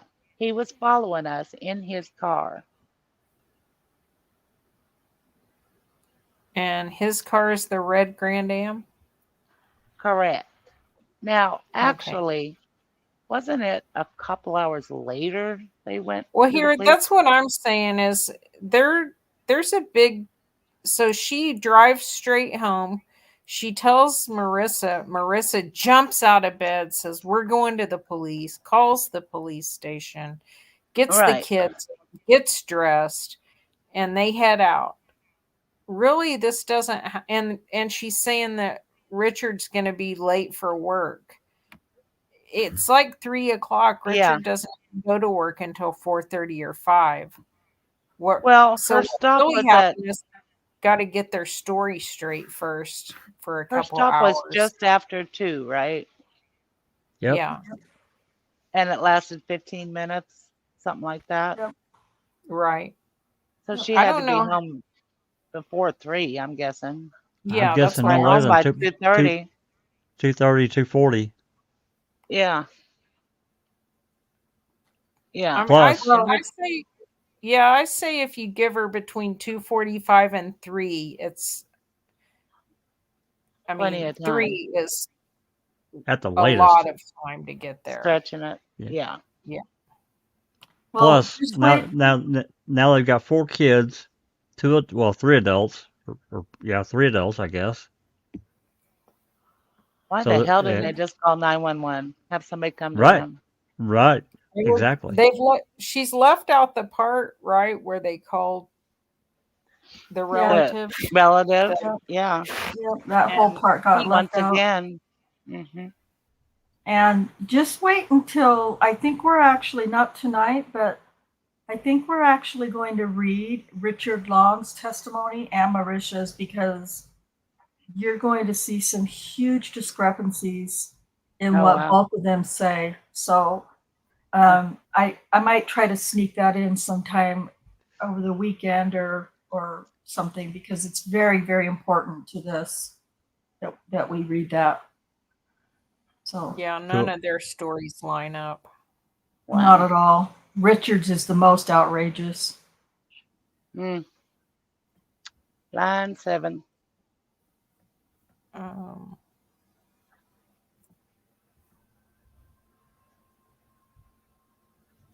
Sorry.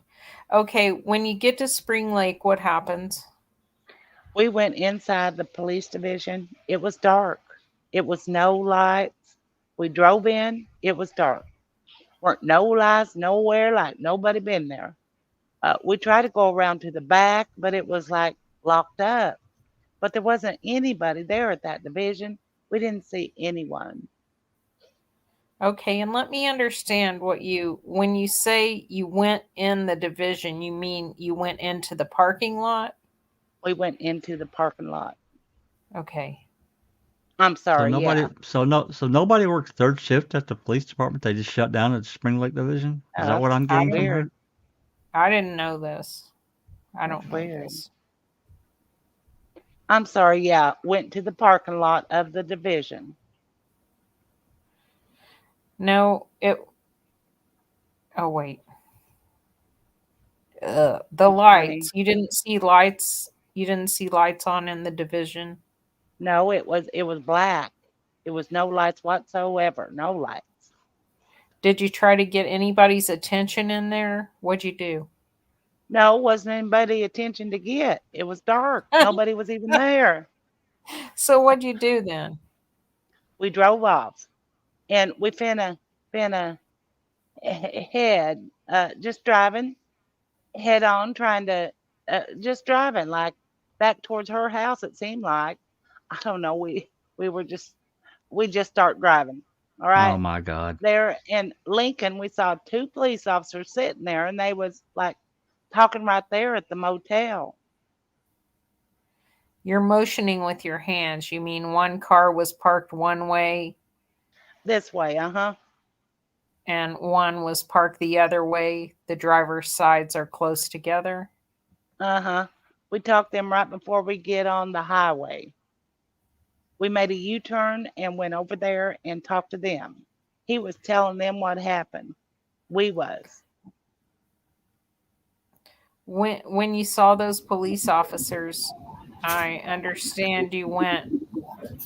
Sir, deputy, would you confiscate that camera? That man's trying to take a picture. Thank you. Apologize. You may proceed. Who's that? Really? Who's the man trying to take a picture? That Mhm. was Daniel it's, said there was it's Royal Long. He's related to Richard. okay. We're gonna read that part. That part will be read. Good. Okay. Good. Ma'am, you see the police officers, what goes through your mind that go tell them for help, or what are you thinking? What went crossing through my mind was I was afraid. Yeah. I didn't know if it was the man that did that. I was afraid to talk to him. I didn't think I was finna get in another predicament. What Miss does Liggins, let mean? me ask What this does question. I'm sorry. What does Going Benna? to. I think it's going to. Okay, slang for going to. Okay, thank you. Yeah. Gonna. Finna. Oh, what, finna? Yeah. Yeah. Finna is fixing to. Yeah, that's what I was thinking. Yeah, Oh, you're right. yeah. Which Fixing to. same Same thing. thing as going to. Yeah. Miss Liggins, let me ask this question. I didn't mean to interrupt, but let me ask this question. You say you saw these officers back on Lincoln? Correct.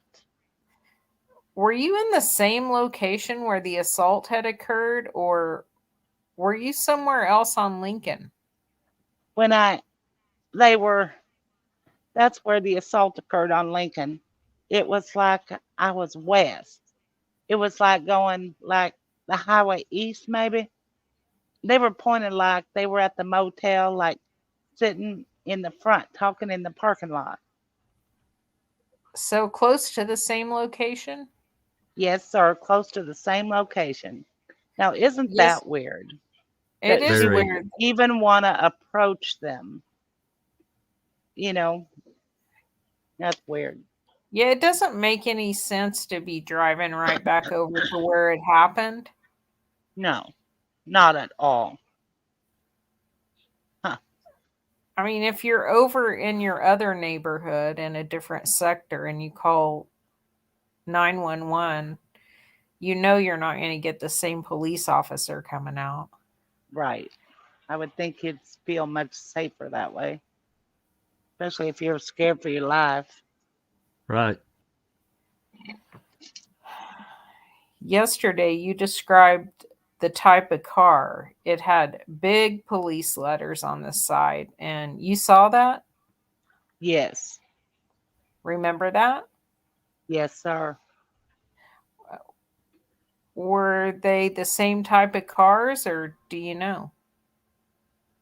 I think one was and the other one wasn't.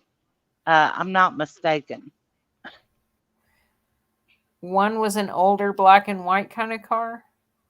I think the other one was the other one is a police car.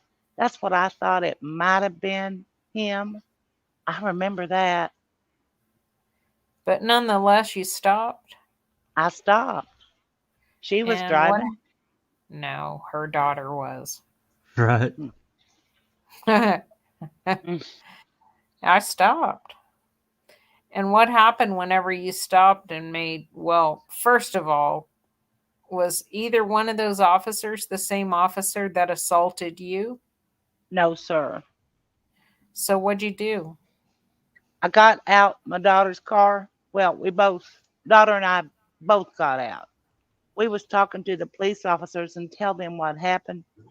And they called the lieutenant or some other guy, and he came and did a report. We sitting there wait for him. They told me I need to go to the hospital, and I say, that's fine, I'll go. So in the process of waiting on the police officer, we was sitting there talking. They was making a report. They asked me to get into the police car so they could do a report. And I said I wasn't getting in without my sister's boyfriend. I wasn't getting in another police car. And at first, when I did get, Did you say your sister's boyfriend? I mean my daughter. Your daughter's boyfriend? I'm so sorry. Excuse me. Excuse me. I apologize. My daughter. My daughter.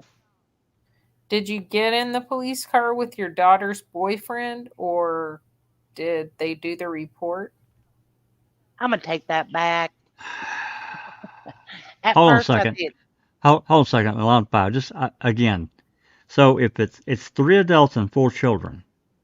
So unless they've got an expedition or an excursion or a huge She suburban, said how does SUV, so how does Now, 7 of them her, fit? her, her boyfriend's driving his own car. He followed him Uh, because he had to go to No, work. no, that's Richard. That's Richard that's got his car. They're talking about Right. Ricky. So there still would be 7, wouldn't there? Yeah, you're right. That's right. Yeah. How did they all fit in unless it's one of them giant ones, it's got triple, third row seating in the back. How do they all fit in there? I don't they know. must have third boy. They must have it. Yeah. Yeah, it's either in this trial testimony or in Richard Logg's or Marisha's, but they say the type of car it is. I'd be interested in finding out what that is. Yeah, I'll get I'm those sorry. PDFs for you. Okay, line 5 so she can redo her story. Yeah. I'm gonna take that back. At first, I didn't. I got into the car by myself in the back seat, and I started looking around. And I started saying to them, "Let me out! Let me out of here! Let me out this police car!" And they said, God. "We can understand that," and they let me out. You talked to the police there? No, Yeah. God, no, Yeah. I didn't talk. God. Yeah, but they let me out. I did it on the outside. Yes, Told them what happened. correct. Did you go to the hospital and see a nurse? Yes, sir. Did you tell her what happened? Yes, sir. During that process, did she try to get any physical evidence by taking samples? She took a DNA swab of my mouth. Tell me how she did that. What'd she do that you remember? As far as I could remember, she took a swab and put it in my mouth. Rubbed it around on your cheeks? Yes, sir. Okay. Anything else? Nope, that's all she did because that's all he did was with my mouth. After you, let me ask you this question. Can you estimate for me the time from the time that this assault occurred when you were on that traffic stop with the officer? How much time did it take you to drive home, tell your family, go back to Spring Lake, and then find these officers and eventually get transported to the hospital? Which hospital was it that you got transported to, if you remember? Southwest Integris, I do believe. Back on the south side of Oklahoma City. That's where they took me. How much time went on from the time that this police officer's penis was in your mouth until they did that swab? I'd say within an hour and a half tops. Oh my God. No. Wow. Not even no. Hour and a half? Yes, sir. Okay. Miss Ligons, do you see the police officer who did those things to you and put his penis in your mouth in this courtroom? I do, sir. I just want to say, why didn't that nurse swab her lips? She Yep. did. Oh, okay. She did the Okay. outside of her mouth too. Okay. So it was Good. 2 swabs. Man, Probably I more than can't two. think of the evidence numbers, but I believe when Doc broke that down, that that's correct, that there were 2 swabs. Yeah, I Okay. think so too. But they both came back negative for Yep. anyone else's DNA except her own. Right. Right. Okay, can you describe where he's sitting and what he's wearing? He's sitting on the end right there with that black suit and with that blue and white tie on with that white shirt. Ask the record to reflect identification, Your Honor. All right, record will reflect identification of the defendant by this witness. Miss Liggins, during that conversation with the other police officer, when you were telling them what happened, do you remember describing what the officer looked like to that police officer? I did. Okay. Do you remember telling him about hair color? I did, and I did say his hair was blonde Why'd you say that? because I was afraid, and his lights was shining. Those lights was going on, and You mean not the flashlight? no, You're talking about the lights on the police car? the police car was shining, and that was just trying to look up, and the lights from the white and the red, and just kind of looking up at. I didn't try to look at his face too much, with his hair, but I saw his face very well. I know I never forget his face, but his hair, I just didn't get the hair color right because of his lights on the top of the car looked different colors to me. Do you have any doubt Hey. about your identification of him in the courtroom? No, not at all. Okay. No. I need to break for just a minute and change rooms here. Eddie just walked in. Okay. Okay. What we got in the chat, people? Well, I was just going to ask you, Kay, do they have red lights on top of their police car still in Oklahoma City? I thought they were blue lights. At that time, I can't really remember exactly. I mean, It seems red like one- we've had the strobes for a really long time.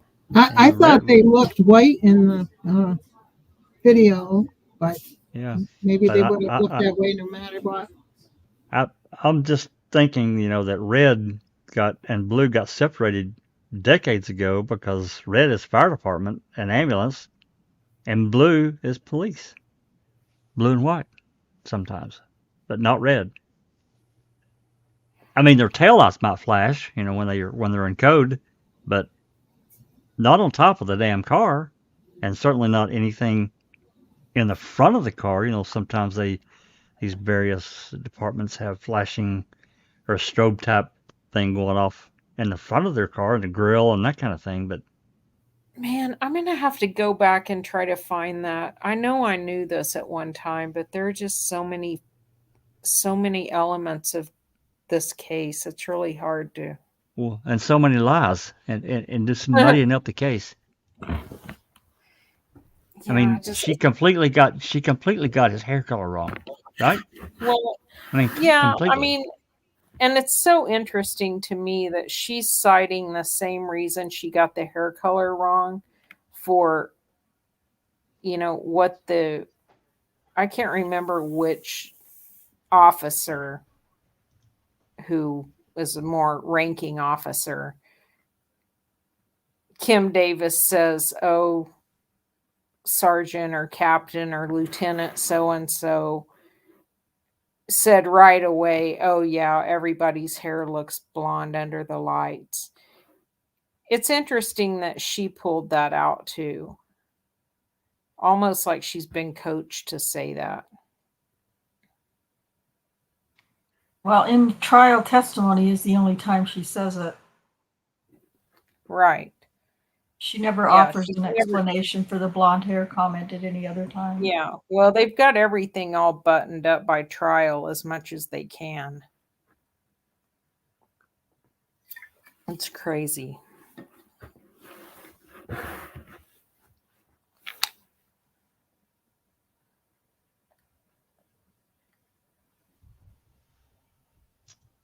Oh dear, oh dear, oh dear.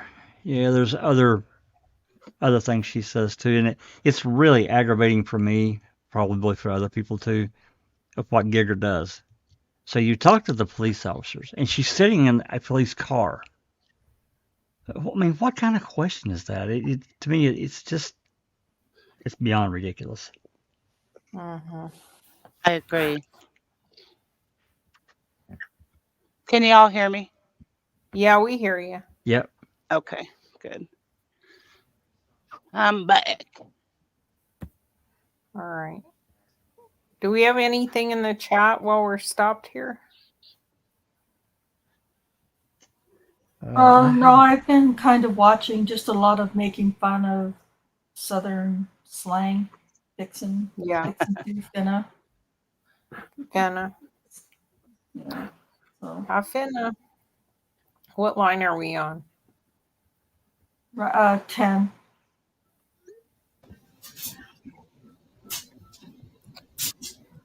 Approach, Your Honor.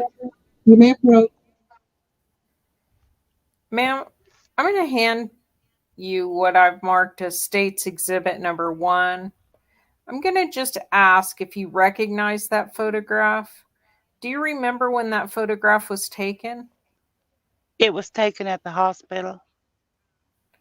All right. Is that a picture that the SANE nurse took of you? Yes, sir. Had you changed clothes at that time? No, From the clothes you were wearing whenever the police officer stopped and assaulted you? no, sir. So that's the blouse you had on? That's the blouse I had on. And is it essentially the way you looked that evening? No, Well, I'm sorry. Is the way it's the way you looked when they took the picture? What the?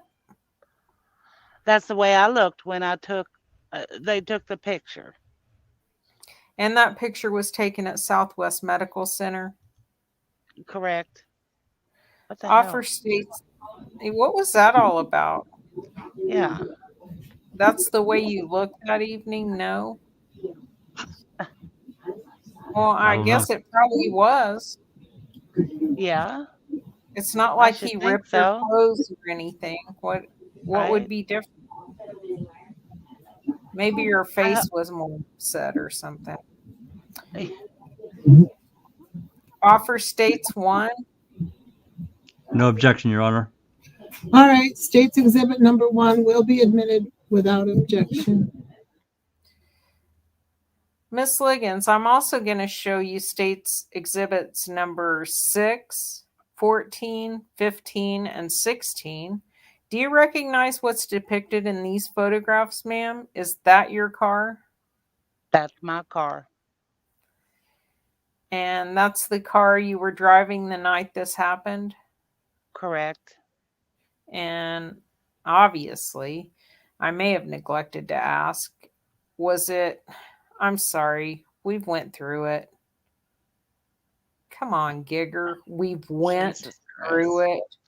it. Uh, Frickin' attorney who can't speak English. no It was kidding. 2 a.m. when the assault happened, about give or take. Uh-huh. These photographs were obviously taken in the daylight, correct? Correct.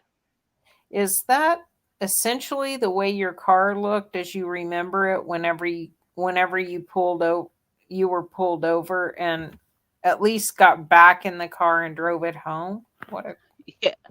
Yes, sir. Okay. I noticed there's a cup depicted in some of the pictures. Is that the cup that you've talked about that has the Kool-Aid in it? Yes, sir. And it was still there when these photographs were taken? Yes, sir. Offer 6, 14, 15, and 16. No objection, Your Honor. All So right, where was her car photographed at? I think they went to Chesapeake and photographed it after Richard drove it to work. And it wasn't even Okay. her car. It's not her car. Right. Yeah, they went to Chesapeake, got it, did it there. Where he works. Okay. Yeah. Right. All right, State's Exhibit number 6, 14, 15, and 16 will be admitted without objection. That's your car, Miss Liggins? Yes, sir. At the point in time that, yes, sir. Yes, ma'am. This is the interior of your car, is that right? Yes, sir. I'm pointing at the cup. Is that the cup that you referred to with the Kool-Aid in it? Yes, sir. Are we repeating Didn't ourselves? you just ask me that? Yeah. Like 7 lines ago, he just asked her that same question. This is number 15. It's just a little bit of a close-up of that. And then on number 16, you can actually see some of the red Kool-Aid that was in the cup. Yes, sir, I do. All right. Is that the way I can see the lid that goes on the cup in State's Evidence number 16? Can you see that, ma'am? The plastic lid? Uh-huh. Okay.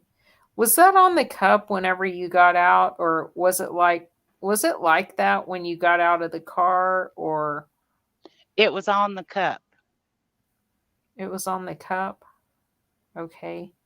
Do you recall yourself taking the lid off? No. Okay. Miss Liggins, during this time period in 2014, were you taking prescription hydrocodone? No, sir. Were you selling it?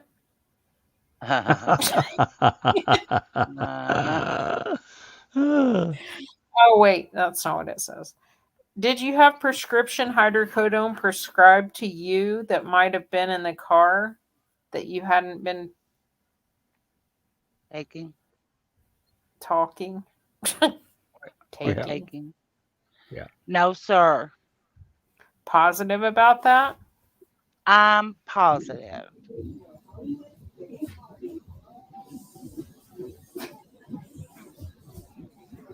Mr. Giger?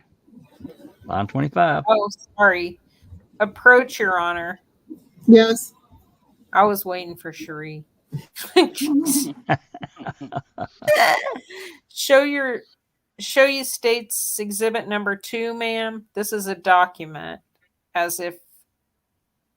Ask if you remember the police department giving you that document and you signing that. I do.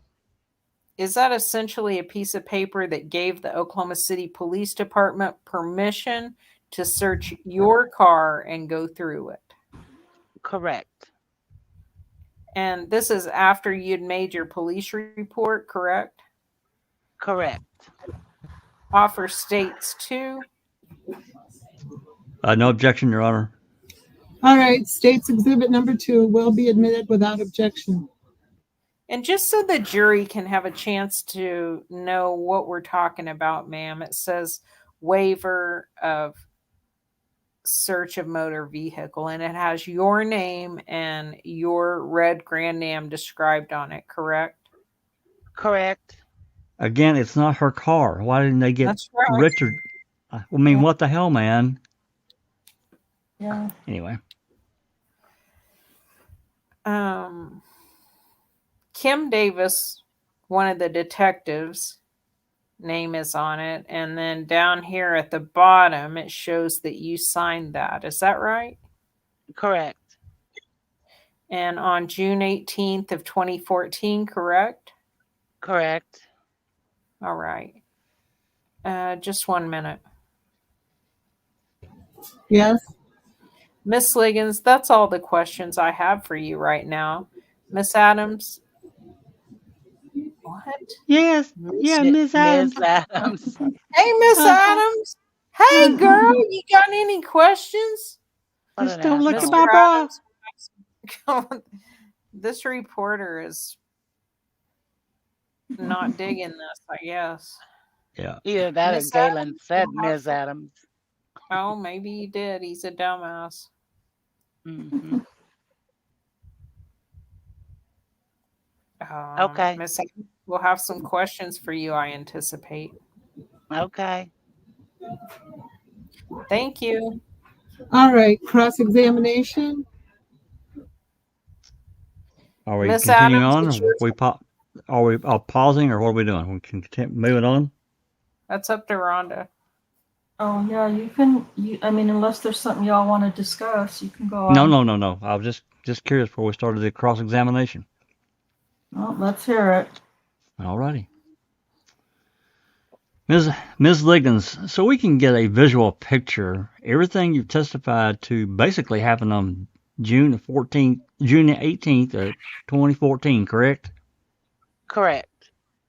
Now, you've testified that you're in a relationship with a guy by the name of Richard Long, correct? Correct. And you've been in that relationship for quite some time. Correct. Approximately how long have you had this relationship with Mr. Long? About 20 years. Okay. And Mr. Long, along with yourself, your daughter, 2 children, lived at a residence in the northwest Oklahoma City, correct? Correct. Thought it was 4 Oh. kids. It's 4 kids. Yeah. Oh, yeah. But she says correct. Yeah. Yeah.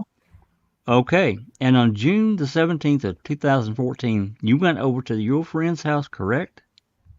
Correct. And he lives over on the northeast side, which is the Spring Lake Division, correct? Correct. It's in an area you grew up in. Correct. You're very familiar with that area. Yes, sir. As we sit here today, you have no qualms or any reservations whatsoever about calling the police in case something happens, correct? Correct. And you never have, correct? Correct. Now, in regards to particularly on June the 17th, the day before, 2014, you left your daughter's residence and you went over to whose house on the northeast side? What was his name? Mac. What? Mac. Matt? You went over to Matt's house? And Matt's an individual you've known for, I think you testified. Counsel, I think she's saying Mac. M-A-C. Mac. M-A-C. Uh-huh. Mac. Mac. And his last name? Cole. Mr. Cole. Correct. Mr. Cole, you have known for approximately 6 or 7 years, correct? Correct. And you deny that you had any sort of romantic relationship with him. Correct. However, this is an event that you went to and you got there late in the evening, correct? Correct. Over at his house, Mac's house. Correct.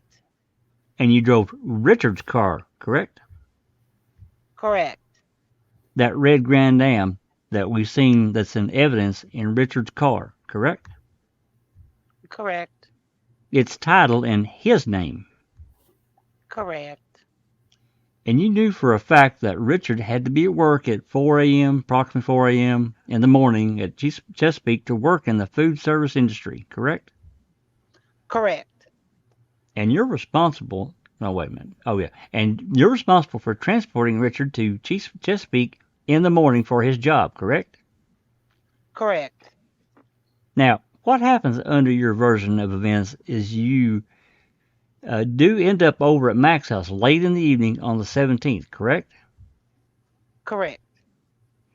And while you're over at Mac's house, you testified that you were playing cards and dominoes, correct? Correct. And there were some other individuals there. Correct. And that you had a friend that you testified on direct that pulled out a marijuana cigarette. Correct. That's the only person that was there, sir. So there's just 3 people there? Correct. Mac, the female's name. Uh-huh. What was her name? Diane. Diane was there, and she's the one that pulled out the marijuana cigarette. Correct. And yourself? Excuse me? And yourself, just you 3. Yeah, just us 3, sir. 3 of you. And the 3 of you were just sitting there playing games, correct? Cards and dominoes, sir. Cards and dominoes. But you really didn't see anyone having any alcohol, correct? No, sir. But in any event, your friend pulled out the what you testified to be a small marijuana cigarette, correct? As far as I know of, sir. And I believe that you asked in direct examination that you seemed somewhat offended that she'd pulled out this marijuana cigarette, correct? Concerned. Because that's not anything you dealt with, right? No. You're agreeing with me that you don't deal with marijuana. I don't deal with marijuana. No, sir, I don't. And you certainly don't smoke it, do you? I did that night, but I just do not. Did you inhale? I smoked it. I was getting smart, but I did one time only, and that was it. One time only, and you're sure about that? I'm positive. You're as positive as you are about Mr. Holtzclaw doing all these vile things to you, correct? I'm positive. You're positive. Yeah, I'm positive. Well, do you recall being interviewed by Detective Davis on June the 18th of 2014 in the early morning hours at the hospital? Do you recall that? Of course I do. And were you rather upset? And you were rather upset, weren't you? Of course I was. And you told Detective Davis that you had smoked 2 joints. No, I did not. Let me back up. Did you tell Detective Davis that you had smoked 2 joints over at Mac's house on June 18th of 2014? No, sir. She might have heard me wrong. No, sir. Do you know why Detective Davis wrote in her report that you disclosed to her that you had smoked 2 joints over at Mac's house? No, sir, because I did not.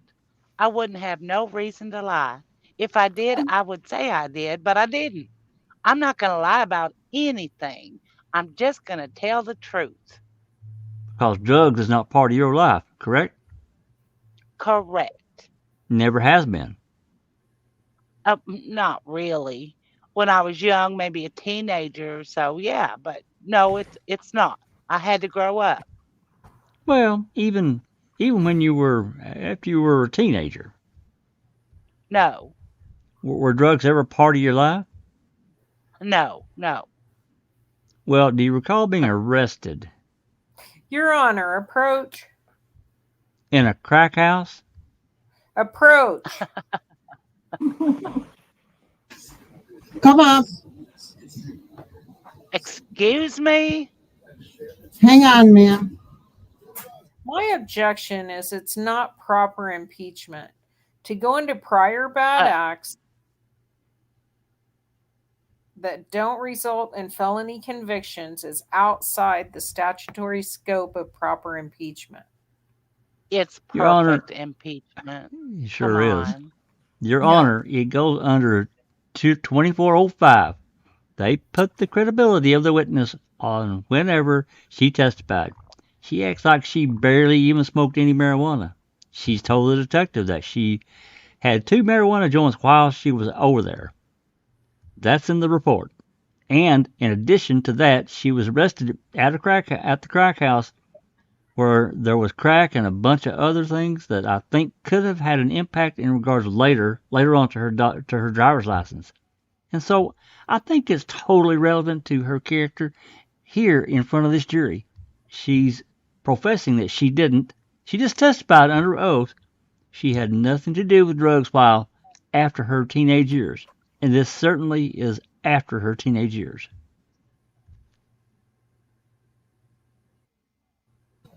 Well, I'm not going to let you go into the specific instances of that. I'll let you rephrase the question or ask the question again. I don't know if I heard her say something about earlier, her teenage years, about having some.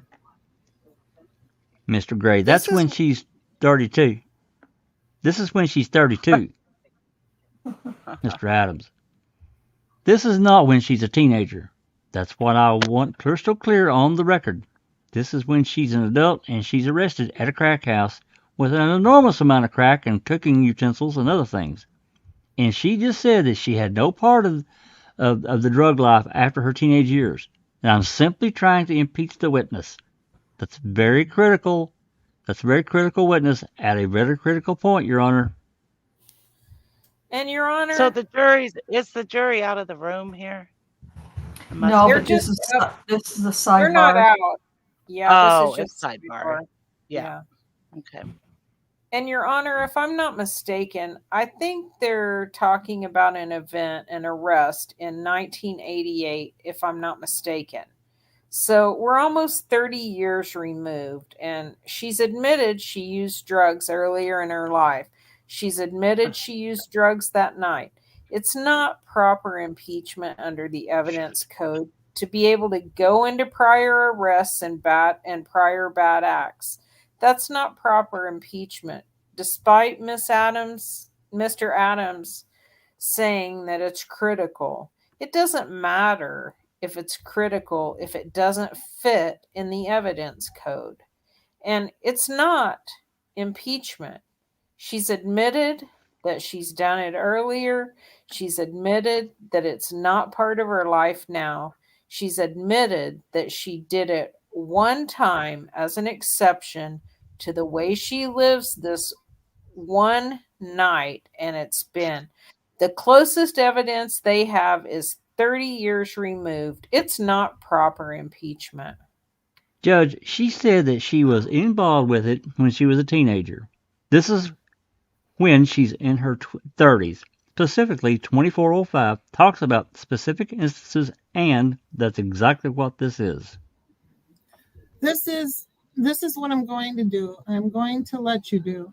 I will allow you to ask the question because she did quantify earlier when she was a teenager. I'm going to let you ask the question about afterwards because part of what has come up here is her talking about this, and it was brought up in direct examination about just having one hit or whatever it was. I'll let you ask the question about, have you had some issues with drugs after your teenage years? And then if she denies it, then I'll impeach her with it.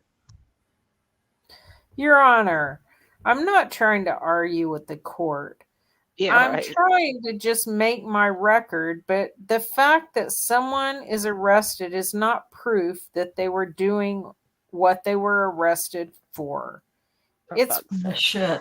It's what we argue about every day, and I just don't believe it. She hasn't testified inconsistent with the theme of what we're talking about. Bullshit.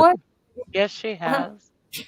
What it says is a reputation for truthfulness in specific instances can go in if they are relevant. She's not lying.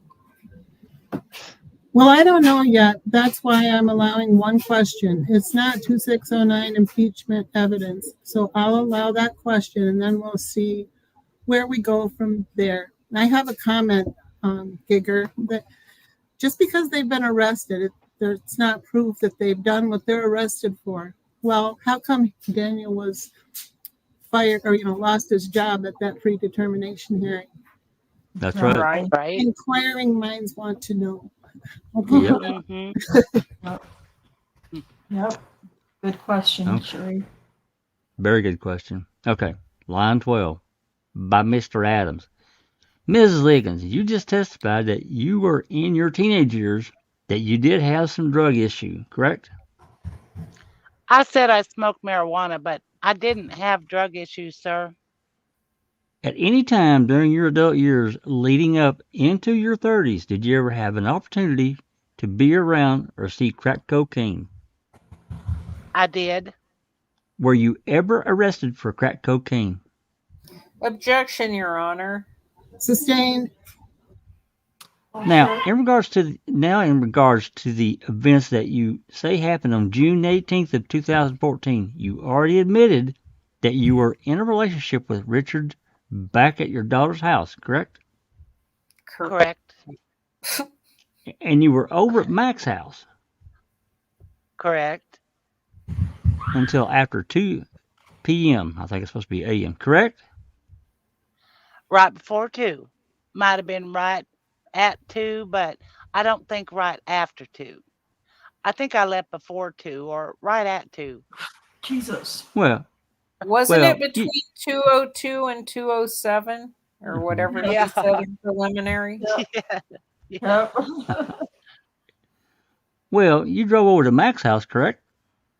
Correct. And you drive on a daily basis here on the streets of Oklahoma City, don't you? My husband does all the driving mainly. What husband? I thought it was a fiance. Yeah.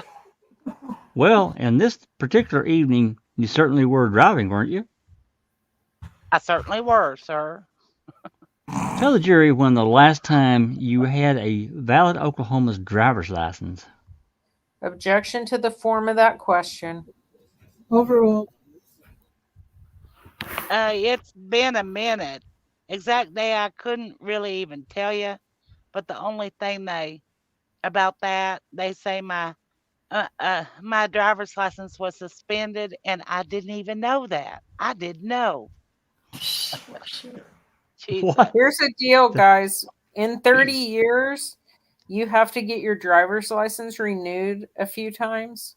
So Yes, you. she Yeah. didn't know. Yeah. All right.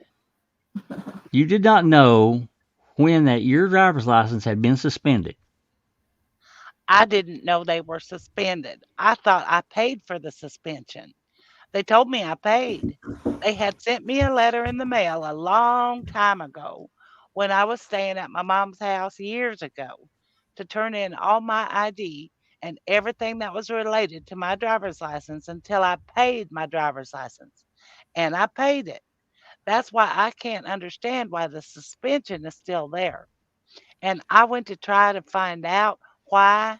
And they say it's been so long ago they couldn't pull it up and said, well, I paid it, but they say didn't have no record of it. So I don't know. So, Ms. Liggins, is your testimony here today that there is no reason whatsoever that your driver's license should be under suspension? I don't think so. Objection. Form of the question. It's argumentative and it's not what she testified to. All right. Overruled. You can answer. I can't see it there. can. If you can. If you can. Okay, the truth of the matter is, Ms. Liggins, is you have not had a valid driver's license in the state of Oklahoma for in excess of 30 years. If you say so, sir. I don't know. I don't think it's been that long. Can you tell me the last time you were pulled over and produced a driver's license, a valid driver's license? I don't really get pulled over. Your Honor, If you let me finish my question, I'll let you finish your answer.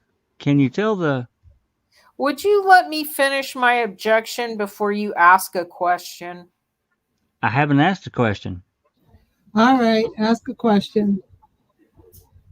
Can you tell this jury when the last time you were pulled over by any police officer anywhere that you produced a valid driver's license? And Your Honor, my objection is relevance. Sustained. Now, would you admit with me that on June 18th of 2014, you did not have a valid Oklahoma driver's license? Asked and answered. Overruled. No, sir, I didn't. And you were out after 2 a.m. in the morning. I was, sir. Then under your testimony after you And you would agree with me that the whole time Officer Holtzclaw had you stopped at 50th and Lincoln, his lights were going off, correct? Correct. And when I talk about his lights, I'm talking about the lights on top of the squad car that are illuminating and making a big disturbance, correct? Lights on top of his car? Yes. And you can see it from a very good distance, can you not? Yes, you can. And it stands out. It stands out. And have you had an opportunity to see the videotape of what we've described in here of you being pulled over at 50th and Lincoln? Have I had? Repeat that. Have you seen any videotape footage of the stop between you and Mr. Holtzclaw? I seen some. No. What? I don't. Okay, moving on. So do you deny that you have ever seen a video that apparently shows the stop between you and Mr. Holtzclaw? I haven't seen no video. Have you ever been shown a DVD or anything like that? No. Now, during this encounter with Mr. Holtzclaw, you told him you had no driver's license, correct? I don't recall telling him. I don't even remember him asking if I had any driver's license. Do you recall him asking you for your... Excuse me? Do you recall him asking you for your driver's license? No. I just recall him asking me to get out of the car. Do you recall him asking for you for anything? No, I'm telling you, sir, I already... All right, ma'am, hang on a second. Hang on. How we got to do this is Okay. you got to let him get his Okay. question out Okay. completely. Okay. Wait for his question to be completed. Okay. Then I'll make sure that he doesn't interrupt you Okay. when you give the answer, all right? Okay. She interrupted him like 7 or 8 times while he was talking. Do you recall Officer Holtzclaw, during your contact with him on June 18th of 2014, requesting of you your driver's license? No, I don't. Do you recall Officer Holtzclaw on June 18th of 2014 requesting your insurance verification? No, I do not. The truth of the matter is, you did not have either one of those, did you? Yes, sir. Richard has his insurance in the glove. Yes, he did. Okay. Did you have valid insurance verification? He did, but I didn't. But it was insurance on the car. Okay. Now, what time were you supposed to be home on, and when I say home, I'm talking back at your daughter's house on June 18th of 2014? No certain time, sir. Well, had you made any calls while you were over at Mac's house, either to your daughter or to Richard, to let them know what you were doing? I always do. Okay. Did you let them know you'd be home after 2 a.m.? He already know. Hang on a second. Y'all talk for just a second. I got to mute for just a minute. Okay. He did ask her for her license, right? Because Daniel knew she didn't have one, didn't he? Yeah, I remember him talking about it in the interview or interrogation. Yeah. Yeah. Yeah, she said she told him she didn't have one. And he So told do we her know? when he cut her loose, he told her to go tomorrow to wherever it was and get her license. So do get we it know paid for. why she lost her license? I don't know. Yeah, we don't know. As far as we know, it's been 30 years since she had one, is all we know. And I mean, Maybe So it was maybe failure on to that. pay fines or something. Yeah. yeah. Or when she was in the crack house, something to do with that. Could have been. I don't know what would make you lose your license other than Driving. like if she got arrested over that and then didn't pay all of her court costs. Yeah. Yeah. Not paying fines and stuff like that. I don't know. That's a good question. I'm gonna Okay. look and see. Sorry, I'm back. Okay. Where were we at? Line 4? Yeah. Yes, line 4. When you say, quote unquote, he already know, who is he? Richard. Okay. So it's your testimony that Richard was not upset with you in any way, shape, or form. Oh, no. But in any event, after these alleged things happen that you testified to here today, you go directly to your daughter's house, correct? Correct. And you don't call her. I was too hysterical to call her. When you get to her house, you explain to her, or you tell her what happened. Correct. You also tell Richard what happened. Correct. Your version of what you told this jury, correct? Correct. And after you tell him what happened, your daughter and her kids, you get in her car, correct? Correct. And Richard gets in that Grand Am that we've seen a picture of. Correct. Then you attempted to go to the Spring Lake Division, and you say that it was not open, correct? I did go, sir. It wasn't open. And then after you left the Spring Lake Division, you proceeded down 50th, close to where you say the assault occurred, and you saw 2 officers, correct? Correct. Did Richard accompany you to go talk to these police officers? No, he went on to work. Richard, after discovering Think. that you have allegedly been assaulted by an Oklahoma City police officer, makes the decision to get in his car and go on to Chesapeake and go to work, correct? Correct. He did not go with you to talk to any police officers, correct? No, he did not. Did you ask him whether or not he would come with you, and did you ask him whether or not he would come with you and console you during this difficult time? No, I did not. He just took it upon himself to go to work? Calls for speculation. All right, sustained. Now, you testified that during this stop with Officer Holtzclaw that you were required to place your hands on top of the squad car at the very beginning of the arrest, correct? Correct. Hold on a second. Thank you very much. Is that everything? Okay. And, okay, line 11. And you did that with your bare hands. Correct. And again, you haven't seen the video, so won't even get into that. But in any event, you talked about you have not been prescribed, nor have you taken any hydrocodone, correct? Correct. Now, in the vehicle, your purse was in there with Officer Holtzclaw. Looked inside your vehicle, correct? Correct.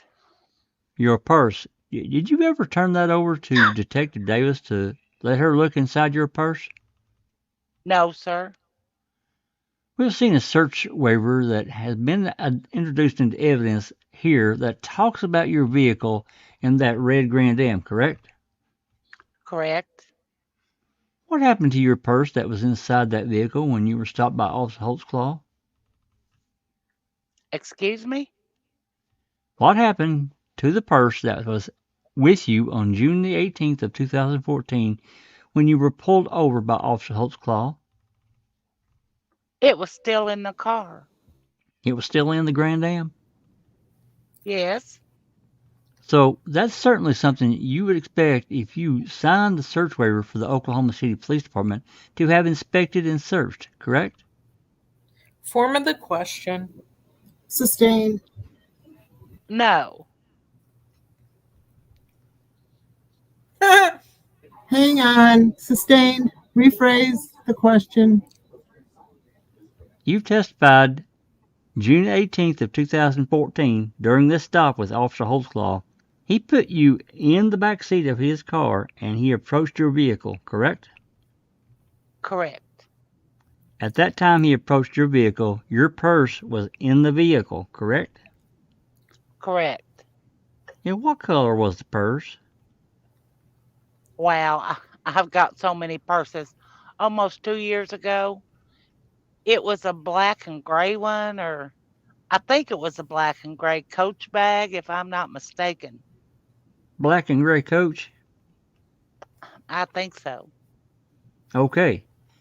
And that would have contained all your personal effects, correct? Correct. Now, in the photographs that we've been introduced into evidence, I've not seen this black and gray Coach purse. Have you? Do you see it in any of the photographs that have been introduced? No. At any time did you ever turn over or give that purse to Detective Davis or any other detective that was working this case that you say began on June 18th of 2014? No, sir. Didn't know I was supposed to. But what you do say is that you've admitted this on direct, that you had at least smoked a little bit of marijuana and you had taken some PM pills, I believe you testified. For my headache, yes, sir. Asked and answered. Oh my God! Like you've Overruled. like you've not repeated shit Right. 47 times. God, what? No, What was the point of that shit anyway about the purse just now? I don't I mean, know. that, I and don't then know. you go to smoking marijuana. That doesn't even make any sense. Don't Maybe know it what to was say. like a side swipe or whatever at the police because they didn't do that. And Right. might have. Well, I mean, Go ahead. she had been home, and I'm sure she took those pills out of her purse. I don't know if she took it to the hospital with her. She probably didn't. Oh, could be. But it wouldn't Okay, have still so been in the car. let me understand. She does have a prescription for hydrocodone, or she had No, hydrocodone pills she with did her. not She have a said- prescription. She But had Daniel Daniel saw them said in there. she had a few bottles in her purse, and he thought he saw her name on him. Now, what if he saw Marissa Ligons' name on him? Yeah, it's true. Yeah. He could have seen Ligons. I don't know. Right. They said hydrocodone, though, right? That's what I mean. He said, "I think it was hydrocodone." Daniel said. Yeah. Yeah. Okay. All right. Line 3. Is that a yes? Yes. Can I have just one moment, Your Honor? Yes. Pass the witness, Your Honor. All right. Any redirect? Just briefly, Judge, if I may. All right. I do have just one more bit of inquiry. All right. Ms. Liggins, would you agree with me that after these events on June 18th of 2014, that you have retained the services of a lawyer? I can't say that, sir. I know you're talking about the time I got stopped. No, I'm talking about, have you retained the services Yes, sir, I have. of a lawyer? Hang on, ma'am. Let him finish his question. Okay, apologize. And have you sued not only Mr. Holtzclaw, but also the city of Oklahoma City? Yes, sir. And you're asking for money in that regard, correct? Just asking for justice, really. So you don't want any money? It ain't necessary. That's my lawyers. I mean, So I don't. when your lawsuit, just so I'm clear, that when it says that you're suffered injuries in excess of $75,000, you're telling this jury that it's not what it's really about, correct? It's about my health and everything else. I suffered a stroke and all of the above. You suffered a stroke after June 18th of 2014? Yes, sir, I did. Yes, I did. Are you relating that directly to the activities you allegedly say Mr. Holtzclaw is the cause of? It had something to do with it. I'm not saying he is directly the cause of it. Say it has something to do with it. And again, is your lawsuit against Mr. Holtzclaw and the city of Oklahoma City? It is, sir.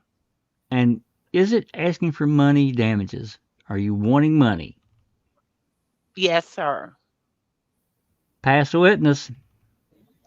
All right, thank you. Redirect? Miss Liggins? I'm confused here. Just one second. I thought Adams already passed her.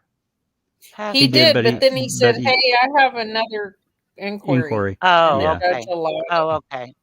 All right. I was confused. I thought Giger was asking her that stuff. It's like, what? No, he asked for one Okay. more inquiry before the redirect. Okay.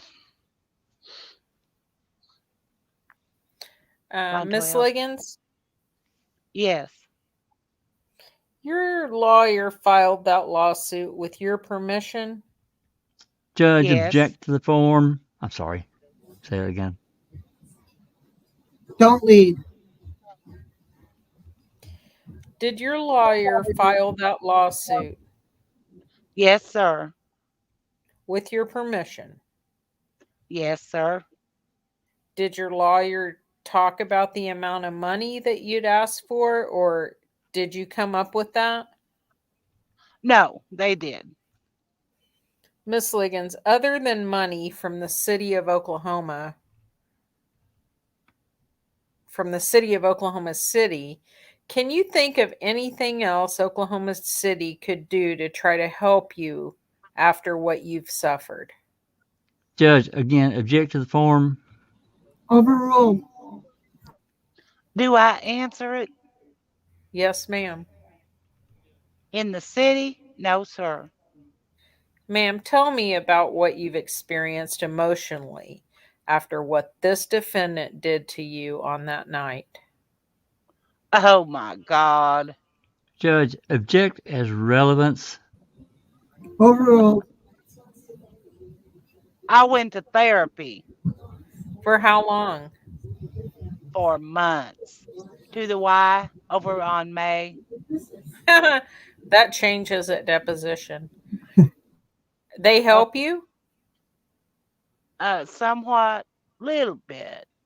Yeah, they did a little bit. Good. What else? My blood pressure went up, sky. My blood pressure went, at one time it went up to 258 over 252. I had a stroke. He'd be dead. Do you have dreams about this, ma'am? Oh, no. Him in particular, no. But it's police cars. Any police car I see, anything, lights. At first, it's a frightening, scared to come out of my house. Every light I saw, my thought being his police car. I was scared to look out my windows. I was frightened for a minute. I don't know what to expect. I know if somebody out to kill me. Miss Liggins, you've had to testify twice now in this case, haven't you? Yes, sir. When you get subpoenas in the mail to come testify, does it affect you? It don't affect me because I have to testify, but I don't like talking about it. A little earlier, Mr. Adams was asking you questions about your purse and whether or not you let Detective Davis look in your purse that day and those type of things. Did Detective Davis ever ask to look in your purse? No, sir. Okay. Miss Liggins, have you been truthful with Detective Davis? I had, sir. Had you told an Oklahoma City police officer, this one in particular, that you broke the law on June 17th and June 18th? Judge, object to the form. Overruled. No, I did not. Well, had you told her you smoked marijuana? Yes, I did, sir. What? He's trying to show she's being honest by saying Yeah, she did something but illegal. she's saying she doesn't know why Yeah. Davis put that in her report. She must have misunderstood her. Yeah. Do you know that's illegal? Yes, sir. And you told her that, didn't you? Yes, sir. Okay. Did you tell her you took hydrocodone? Judge, object to the form. It's all leading. Overruled. No, sir. Why didn't you tell her you took hydrocodone? Because I don't take hydrocodone. That night, did you tell Detective Davis the things that were good that you had done and the things that were bad that you had done? Yes, sir. Judge, again, object to the form. Overruled. Did you hide anything from her? No, sir. Not a thing. Did you make your purse disappear so police couldn't look in it? No. Object to the form. No, sir. Overruled. Okay, and your testimony, if I recall, was that you believe that this defendant looked through your purse that night. Yes, sir. The videotape that Mr. Adams asked you about, have I shown you a video or DVD of this traffic stop? No. Has Detective Davis shown you a DVD? No, sir. Did you know there was a DVD? No, sir. Mr. Adams asked you about how Mr. Long, your boyfriend, fiance, followed you over to some point, but then at some point went to work. Is that correct? Correct. Did he need his job? Yes. Okay. Was your family with you? Yes, sir. Who all was with you whenever he left and went on to work? Who was still with you? My daughter, her kids, her boyfriend. Then my daughter-in-law came up to the hospital and my grandson came up to the hospital. Good Lord. What the fuck for? Yeah, really. Right. Since this event happened, has Mr. Long been laid off by Chesapeake along with a whole lot of other people? Yes, sir. Financially, time's hard right now. Yes, sir. Judge, again, I object to the form. Sustained. Counsel asked you about whether or not you'd been around illegal drugs since the time you were a teenager, correct? Correct. And I believe you said you had been. Correct. Ma'am, if I told you that what Mr. Adams was referring to happened in 1988, does that sound about right to your memory? Yes, sir. And if I'm doing the math right, ma'am, is that 28 years ago? Yes, sir. Okay, so from 28 years ago, when you were around people with illegal drugs, have you been using drugs? I'm going to lie and say no, sir. Illegal or prescription? No, sir. Except for the night that you told this detective about. Yes, sir. You haven't been criminally charged with illegal drugs in your life. Nope, never. Judge, object to the form. Sustained. Have you been charged with illegal possession of legal drugs in your entire 59 years? No, sir. Judge, again, same objection. I think he's opened the door, and do I need to approach? Your objection as to leading. Leading. Overruled. I want to ask you something else, ma'am. Counsel asked a lot of questions about your driver's license. Do you remember that? Correct. I want to turn your attention, if I can, to 6 months. 6 months after this officer put his penis in your mouth, okay? Oh my God. Okay. That's like a Kim Davis-ism. Yep. Mm-hmm. Were you driving with a suspended license in January of 2015? Yes, sir.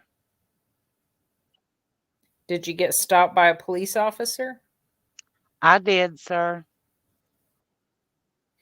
Did that police officer stick his penis in your mouth? Oh my God. No, sir. What did that police officer do, ma'am? He just wrote me a ticket. Called in. He said, that was so long ago. He said, I'm not going to take you to jail because that was so long ago in the 88. He said, I'm not going to take you to jail. But he still cited you? Yeah, only thing he said to me, if he done something like that, we want to take him to the alley and beat the mess out of him. He said those words to me. So she told him she was part of the case. Yeah. Oh, only thing he said to me, if he done something like that. Oh my gosh.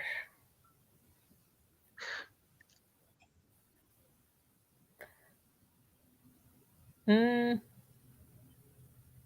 Hmm. Sorry, I'm looking for the line. My 21. screen's jumping around with the script. Oh, Oh, he said something to that about he knew about this, I told him. Yeah. but even knowing about this he still gave you a ticket. Yes, sir. Did you call the DA's office and say, "Get me out of this ticket. Don't make me pay this"? Did you do that? No, I paid the ticket. Did you try to use it, No. your position, to make that go away? Just paid the ticket. So, on that occasion, when an Oklahoma City police officer found that you were driving illegally, he fined you. Object to the form. Yeah, he did. Sustained. Pass the witness. All right, Mr. Adams, I'll let you recross on any of these items that were brought up that hadn't been brought up earlier. Okay. You just testified that the allegations you made against Officer Holtzclaw required you to go to counseling, correct? Correct. You also testified that you didn't drive, correct? You don't like driving. I told you, sir, I don't do much driving. Richard does all the driving. Well, the counseling that you've had to go through, did it have anything to do with you having been in a crack house back in '88? Your Honor, No, sir. can we approach? I never been in a crack house. Can we approach? Come on up. I never been in a crack house. Hang on, ma'am.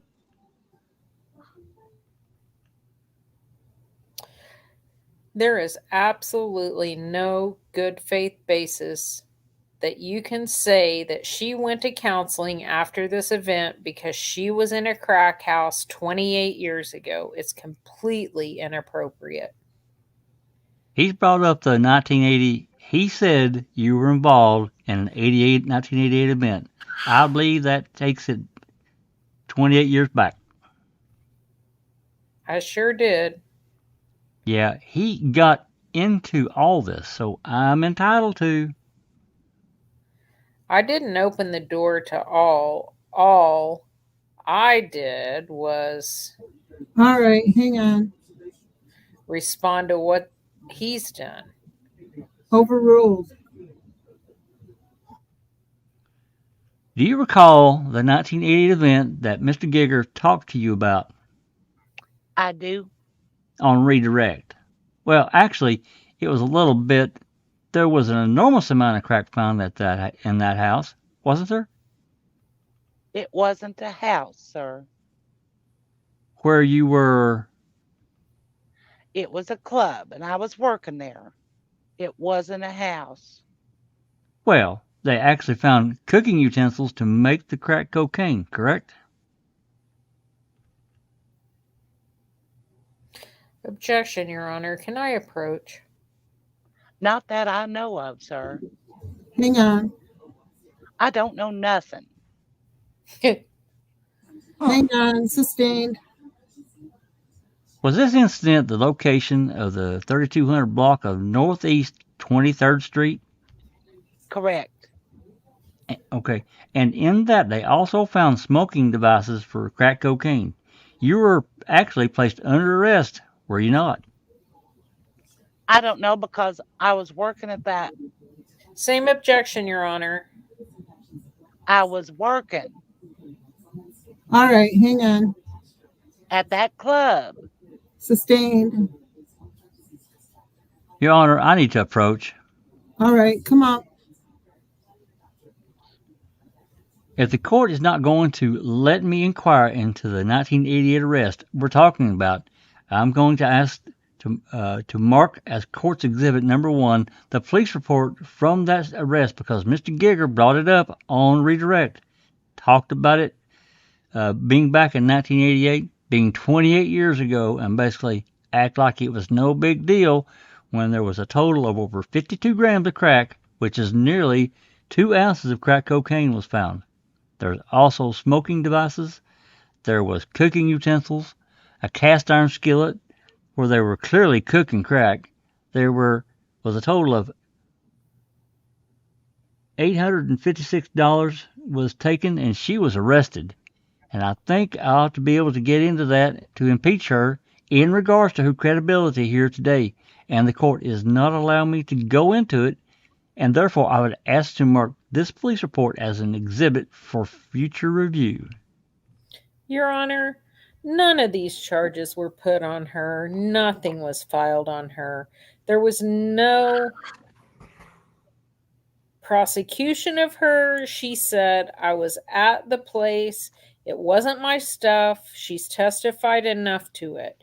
The entire reason of going into what... Oh, man. My screen just went black. Line 13.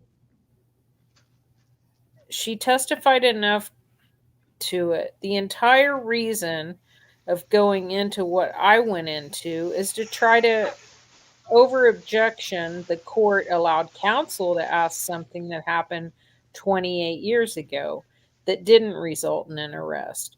And in fact, whenever asked specifically, she answers truthfully and said, yes, I was there. All he wants to do now is try to impugn her unfairly by being in the wrong place at the wrong time, and he has no evidence to say she ever possessed any of it. Well, I've allowed you to ask about the arrest, that you were arrested in this crack house or club or whatever it is she says it was. But I'm not going to let you go into the specific amounts and how many of those syringes were there and those kinds of things. I don't think that's relevant for this part. I've allowed you to ask generally about the arrest. It started off with did the counseling, is it a result of this arrest? I've allowed you to do that, but I'm not going to let you go into, the specific amounts and those kinds of things. At this time, then, I would ask to mark this incident report that I would go into great detail about as a court's exhibit number 1, and I'll supplement that at the next break if that's okay. Okay, you want to offer it now? I want to offer it now. Court's exhibit number 1. Was that the year 1988 for the report? Yes. All right, you want to make any other record? Well, just that I would go into great detail about what's contained in that report in regards to who all was present, that she was placed under arrest, that there was close to 2 ounces of crack cocaine found there. And in addition to that, there was cooking utensils showing that there was the manufacturing of crack cocaine. I would additionally get into that the discretion of whether or not to charge her lies with the very DA's office who is currently prosecuting Mr. Holtzclaw. Whether they chose to prosecute her or not, I don't care. But she was certainly arrested. She was there. And I would get into the detail about all the elements and items that were found there. In 1988, I was a junior in college. I wasn't working for the DA's office. Well, I understand the point of the officer. So for the record, I've allowed you to inquire generally into that arrest of that situation. And so therefore, I think the last objection is sustained then. Ms. Ligons, when you testified on redirect that you were reluctant and you didn't want to drive, you still drive, don't you? Periodically, not really, because I have no vision in my my right eye. I lost sight in my left. I have no vision in my right. I can't really drive at all. Are you claiming that has anything to do with this stop back in June 18th of 2014? Has a lot to do with it, sir. That stop made her go blind? She had an eye stroke. Yeah. Okay, so the stop that you're claiming that happened back in June 18th of 2014 subsequently requires you to go blind in your right eye? I'm not saying it had something to do with it. I just think it's made me go blind and has a lot to do with it. Got stressed out a lot behind that. And is that included in your lawsuit? No, sir. No, it's not. I don't think so. In your reluctance to drive, we do know for a fact that you were driving on Oklahoma City streets without a valid driver's license back in January of this year, 2015, correct? Correct. And you were pulled over by a patrol officer here in Oklahoma City, correct? Correct. And you were pulled over for not having a driver's license, but you were pulled over for improper tag, correct? Improper tag. Okay. And again, this is Richard's car, correct? Correct. And when you were pulled over for improper tag, the officer had you sit in the back of the... Is there something I said that's wasting your time? No, sir. No, sir. Your Honor, argumentative. Sustained, just ask questions. You just rolled your eyes at. No, sir. Is there something I'm asking you that's bothering you? No, I never rolled my eyes. Just took a deep breath. God. Well, in any event, whenever you're pulled over by this Oklahoma City police officer in January of this year with an improper tag, he asked you for your driver's license, correct? Correct. And you told him you didn't have it on you at that time. No, I told him I didn't have it. Well, actually, when he said, "Do you have a state driver's license?" you said, "Not with me." Quote unquote, "not with me." Would that be a fair statement? I can't recall. Just know I didn't have it. I'm sure. After further inquiry, he found out that you had been suspended for an excess of 30 years, correct? Correct. He placed you in the back of his squad car, correct? Correct. And he pulled up on the computer and noticed that you had made allegations against the Oklahoma City Police Department in this case, correct? No. Bigger. Find one. Oh, sorry. Calls for speculation unless she knows.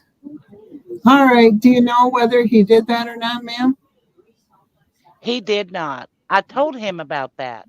He didn't pull anything up.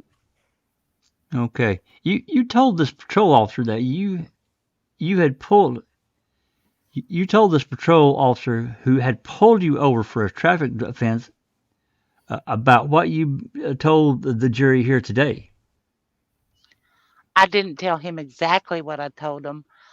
I just told him that that police officer stopped me. He was just a nice guy. He was just sitting there laughing and talking, and I was in the back seat. Laughing and talking about It was just conversation. what happened on June 18th of 2014? Excuse me? Were you laughing and joking with the officer? No, not that. Hang on, ma'am. Let him ask his question. Okay. We've established that you were pulled over in January of 2015, correct? Correct. You just testified that you were laughing and joking with the officer that pulled you over of January 5th, 2015, correct? Correct. And you were laughing and joking about what you say occurred on June the 18th of 2014. No, sir. You just testified that you told the patrol officer of what allegedly happened to you on the 18th day of June of 2014, correct? Correct. What did you tell him? Relevance. Overruled. I was telling what happened to me with Daniel Holtzclaw. That he was I just said I'm the lady that Daniel Holtzclaw had stopped that was on the news. I'm the one that the report had on news. I was on Channel 9. That's all I really said about it. And then he said, you know what we like to do? We like to get together and take him Your Honor, hearsay. in the alley and beat the mess out of him. That's what he said to me. All right, ma'am. Hang on. Don't testify what somebody else said. Just say what you said at that point. Okay. So why did you feel the need to even bring up the Daniel Holtzclaw to this officer who stopped you on January of 2015? Well, I didn't feel the need. I just mentioned it. Were you trying to get out of the ticket? No. Okay, well, it required that police officer to call in the supervisor, did it not? Your Honor, again, I don't know how she would know what she's requiring the officer to do. If you know, ma'am, do you know what happened then? No. Do you recall a supervisor coming to the scene in January of 2015 when you were issued a traffic citation? No. You don't recall that? No. Do you recall the officer telling you that? Hearsay, Your Honor. Ask the, Do you recall the hang on, ask the question and then make your objection. Do you recall the officer telling you that he doesn't want to take you to jail? Correct. And do you recall the officer releasing you in the field and letting you call a family member to come and get the vehicle?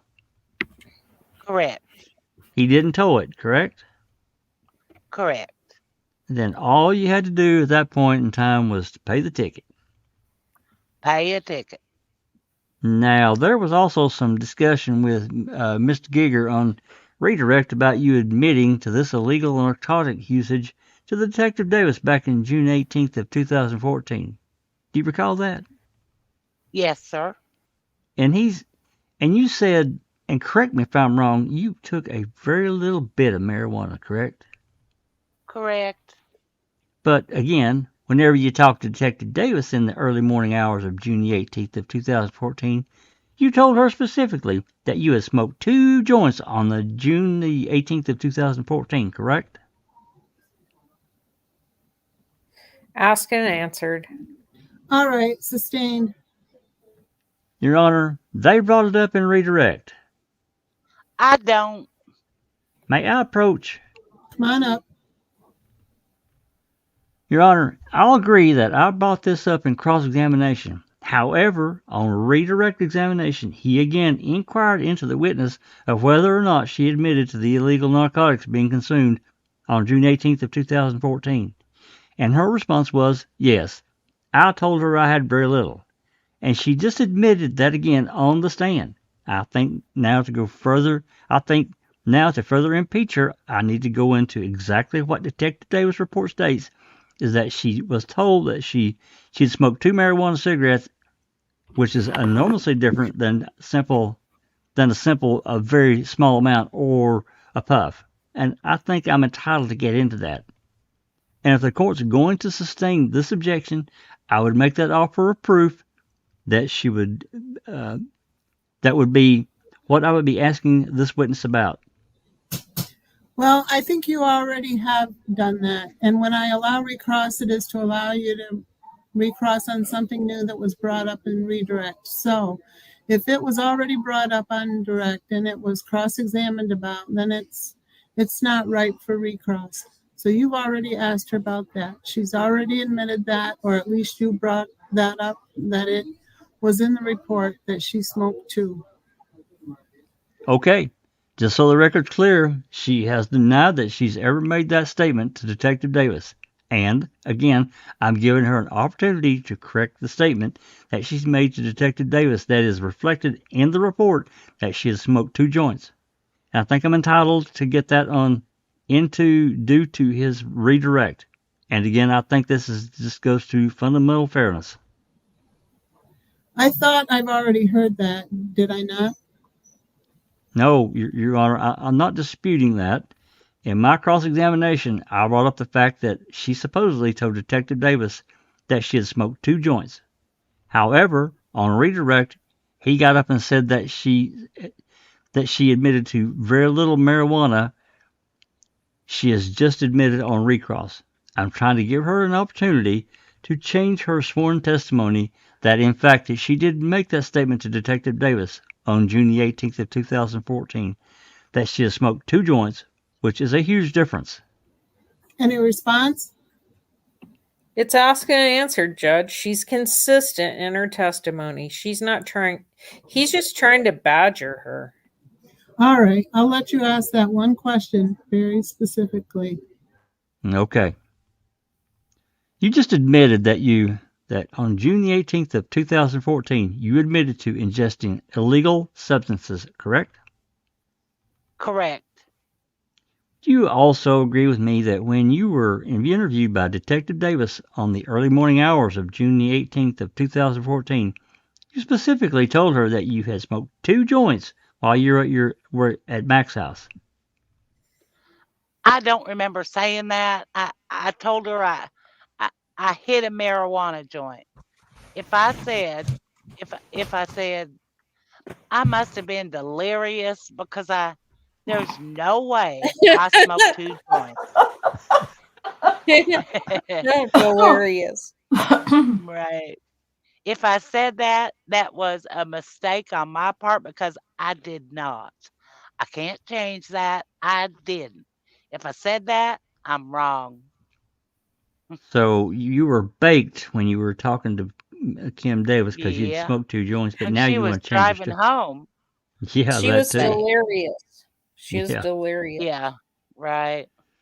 Do you know whether or not your statement that you made to Detective Davis on the early morning hours of June the 18th, 2014 were recorded in any way by video or audio? I don't know, sir. Pass the witness. 1 second, Judge. All right. No questions, Judge. All right. Thank you, ma'am. You can step down.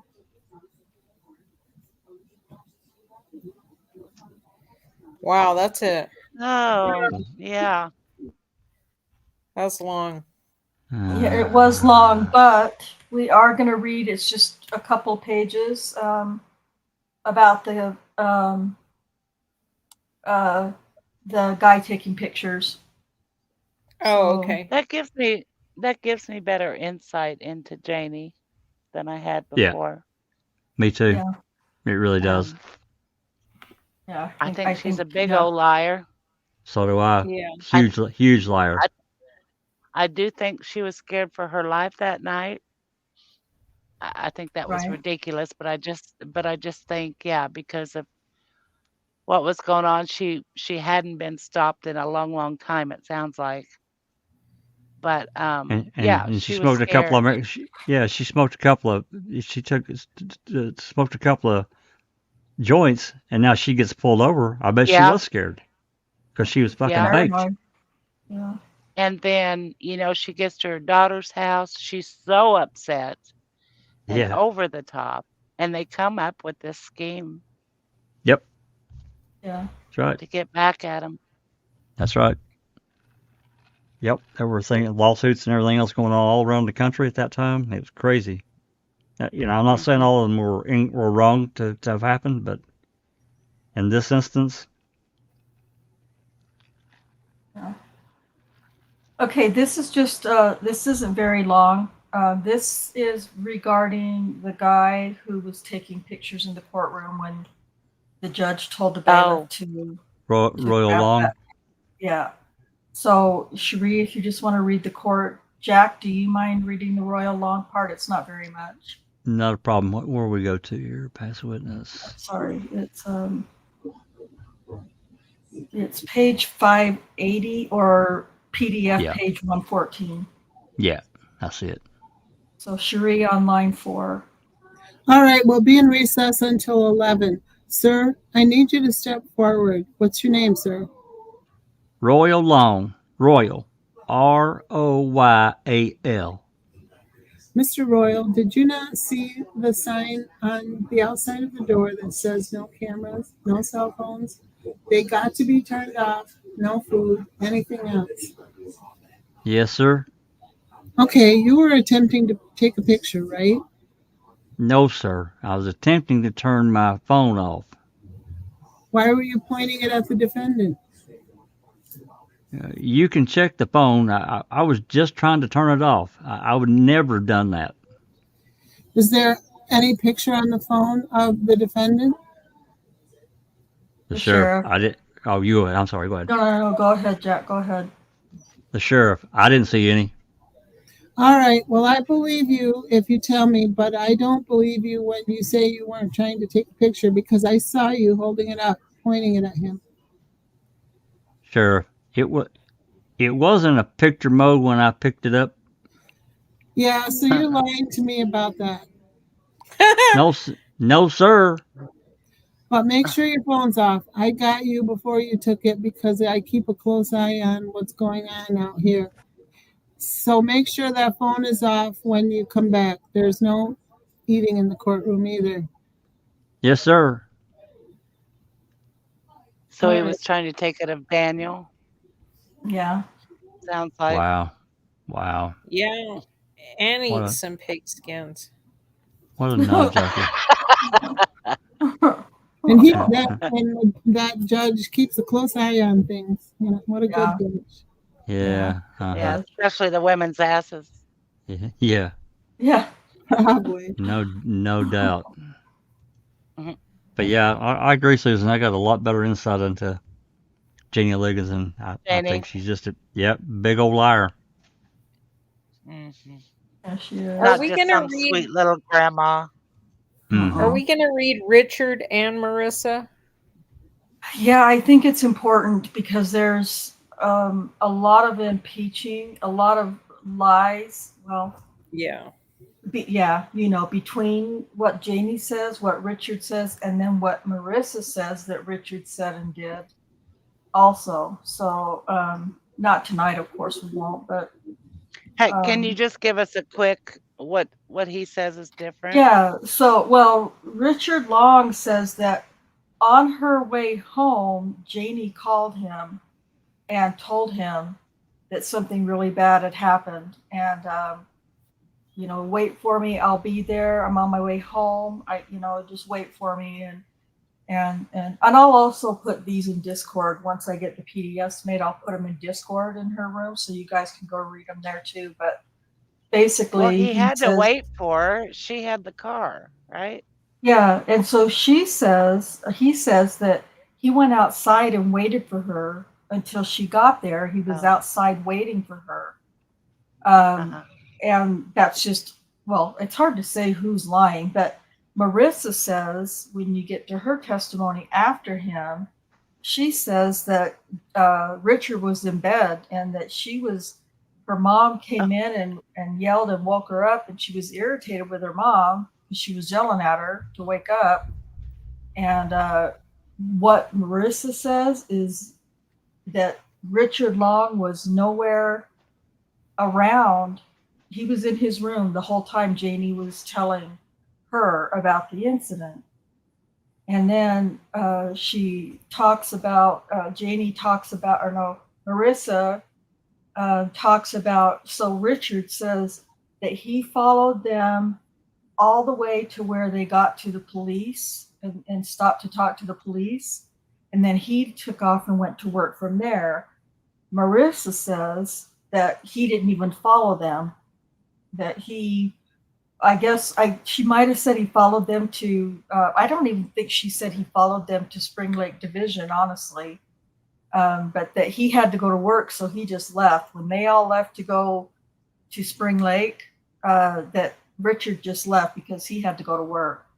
And they're like huge, inconsistent lies between the two testimonies that don't match up with anything that Jannie said. So, well, he may have wanted nothing to do with the lies. yeah. I'll make PDFs tomorrow, and I will put them in Jannie Ligons' room so that you can read the testimonies of Richard Long, Jannie's boyfriend, and Marissa, the daughter, because they're very obvious, striking lies and inconsistencies. You would think when she was pulled over in January of 16 or 15 that she would kind of have PTSD, Yeah. if that had really happened. But she's back there laughing and joking with the guy in the back of the police car. That's kind of weird.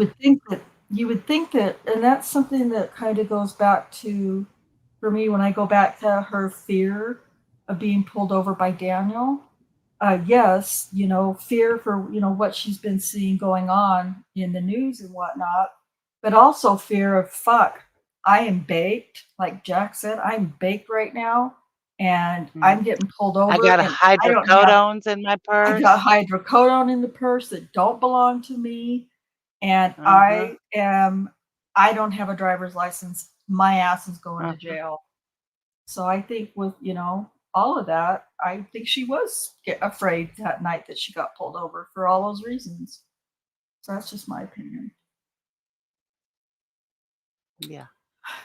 So yeah, it was a long one. I'm sorry, guys. We knew it would be long, but we also knew that, it was important for you guys to hear her testimony, and it was really great to see the people in chat, as soon as she would lie under oath, going, wait, what? I know Allie and Sheila were both, right on top of just about every lie and inconsistency. So I was happy her to see inconsistencies, the way she changed her story from. Yeah. So, and that's the whole idea, wanting to show from police report and or recorded interview of an accuser to preliminary hearing from the accuser to trial testimony of the accuser, and hopefully in the future some more evidence from I can't focus, depositions, getting ready for the civil trial. So hey guys, I don't mean to interrupt, but I'm going to jump off here. I have to take a call in just a minute. Yeah, that's fine. Okay. We're wrapping it up here. So okay. So yeah, Have a good night. Thanks, Kay. I appreciate you. Good night, So guys. good night. Good night. So I will work on the PDFs of Richard and Marissa's testimonies and get them in Jannie Ligons' room in Discord, and so you guys can all take a chance to get to read them. Did you say we are or are not going to read them? I think here? I think we'll just put them in the Discord and folks can go Okay. read them. Hopefully everybody will be curious enough to want to go in and read those themselves and take notes and make notes, and we can discuss later. So I do want to thank you and do your scars. Allie says literally the only thing that gives her any credibility is why raise hell over this if she was let go. Exactly. That's been a question. And could there really be a cop out there sexually assaulting women? I think there was a cop out there sexually assaulting women, but one certainly Me did too. not assault Jannie. Jannie's just flat out lying. There's no question. There's never been any question that Daniel was the one who pulled her over. So I think Jannie's is just a big fat lie, and I think her daughter got involved, just to make it a race thing. I think that's why the daughter got so keyed up over all of it. But yes, there are. I do believe. She may have known someone. She may have known She might someone have. that it happened to. She might have. Might Yeah. have. I So think it's suspicious that they didn't call 911. That Yeah, would be Well- the smart thing to do. they did though. They did call 911 off the bat, but what is completely left out during the trial is that there was a whole entire conversation.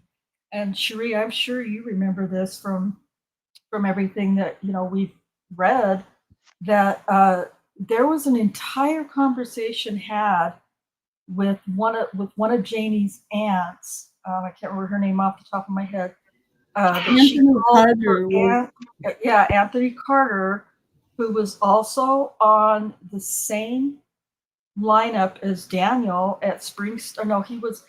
Jannie Ligons has two different law enforcement officers in her family. One was Oklahoma Highway Patrol, and the other one was a cop who was a part of Daniel's actual lineup. I don't remember which shift. I think he was first shift. And they were told, Marissa was told to call 911, call 911 and report this, and they'll send somebody out to the house and they'll take the report and go from there. But instead of doing that, those phone calls were all made, if my memory serves me, those calls were all made before they left the house to go to Spring Lake subdivision or substation. And they completely left all of that out during the trial, which it was amazing to me. I think I know why they didn't call 911 because nothing happened. Yeah, because nothing happened. Exactly. But it's just it makes their suspicious story look even more suspicious in my book. Was there? Well, Did they ever take any? Did they ever take any phone records from, Marissa's house or whatever to check about these alleged phone calls? Not that we know of. They did take Janie's phone to do, forensics testing or whatever. To my knowledge, we don't have any of the reports from what was taken that I can recall. Anyway, I haven't seen any. And was there ever any inquiry about this alleged incident where the Spring Lake division was closed when they arrived? The lights were out, like they just, not open for business. I believe somebody in the trial will testify to the fact that there was somebody there, but it's just like for dispatch purposes, and that they wouldn't respond. So I see. I believe that's what I'm. Also, before I forget, I will also put the testimony of Kim Davis, because Kim Davis is going to testify. So I will also put her testimony, her trial testimony, in Janie's room so that you can read it. Because those are all really important to her case. So I would guess at Spring Lake, if there's probably something on the door after hours, call 911 if you have an emergency or whatever. Yeah, if they, there. if they're not open like that. I'll see if I can find it in the next couple of days. I believe there is some testimony to that. I don't remember who it was, but there is some testimony, I believe, to that. And if I find that, I'll also put it in her room. Sheila Hawkins says, so where is his case now? What is being done now for Daniel? So Daniel's case is in post-conviction right now. And his attorney is just trying to gather as much information as possible, looking for inconsistencies in all of this stuff and deposition testimonies. And it's a great deal of work to try to, it's hard, especially when you're thinking about doing it for 13 different women, trying to find their inconsistencies. And like what we're doing now, reading to you guys so that you can hear the inconsistencies. We're trying to take down some of those inconsistencies so that we can, hopefully share those with Daniel's defense team, and maybe it will, maybe it won't help, but hopefully it will. So that's where Daniel is now, Sheila, and it's just it's a sucky process, and because there's so much so many accusers to go over, it's just really a lot of work. And to my knowledge, I don't know if Daniel's attorney has a team or not, but I do know that his attorney is a very well-known, highly recommended post-conviction attorney in Oklahoma City. So, hopefully that is, is helpful as well. So, oh yeah, that's where we're at, and we will keep you guys updated. Whenever we find out anything new or hear anything new. So right now, nothing. We're not hearing anything new. It is very heartbreaking. Very heartbreaking. It's very stressful, and I'm sure he's very discouraged a lot of the time too. So that's why cards and letters and notes to Daniel are so important. I know that he really appreciates them when he gets them. So, and I know his family appreciates the support you give to him as well. So, my mouth and jaws don't want to work anymore, and so I'll work on getting those PDFs into the Jannie Ligons room in Discord for you guys to read.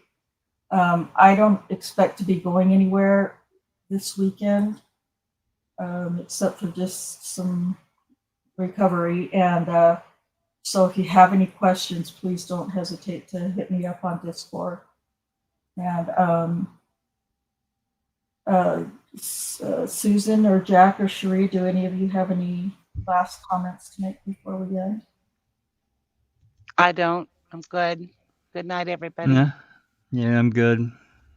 Great. It was an interesting read. Thank you. Okay.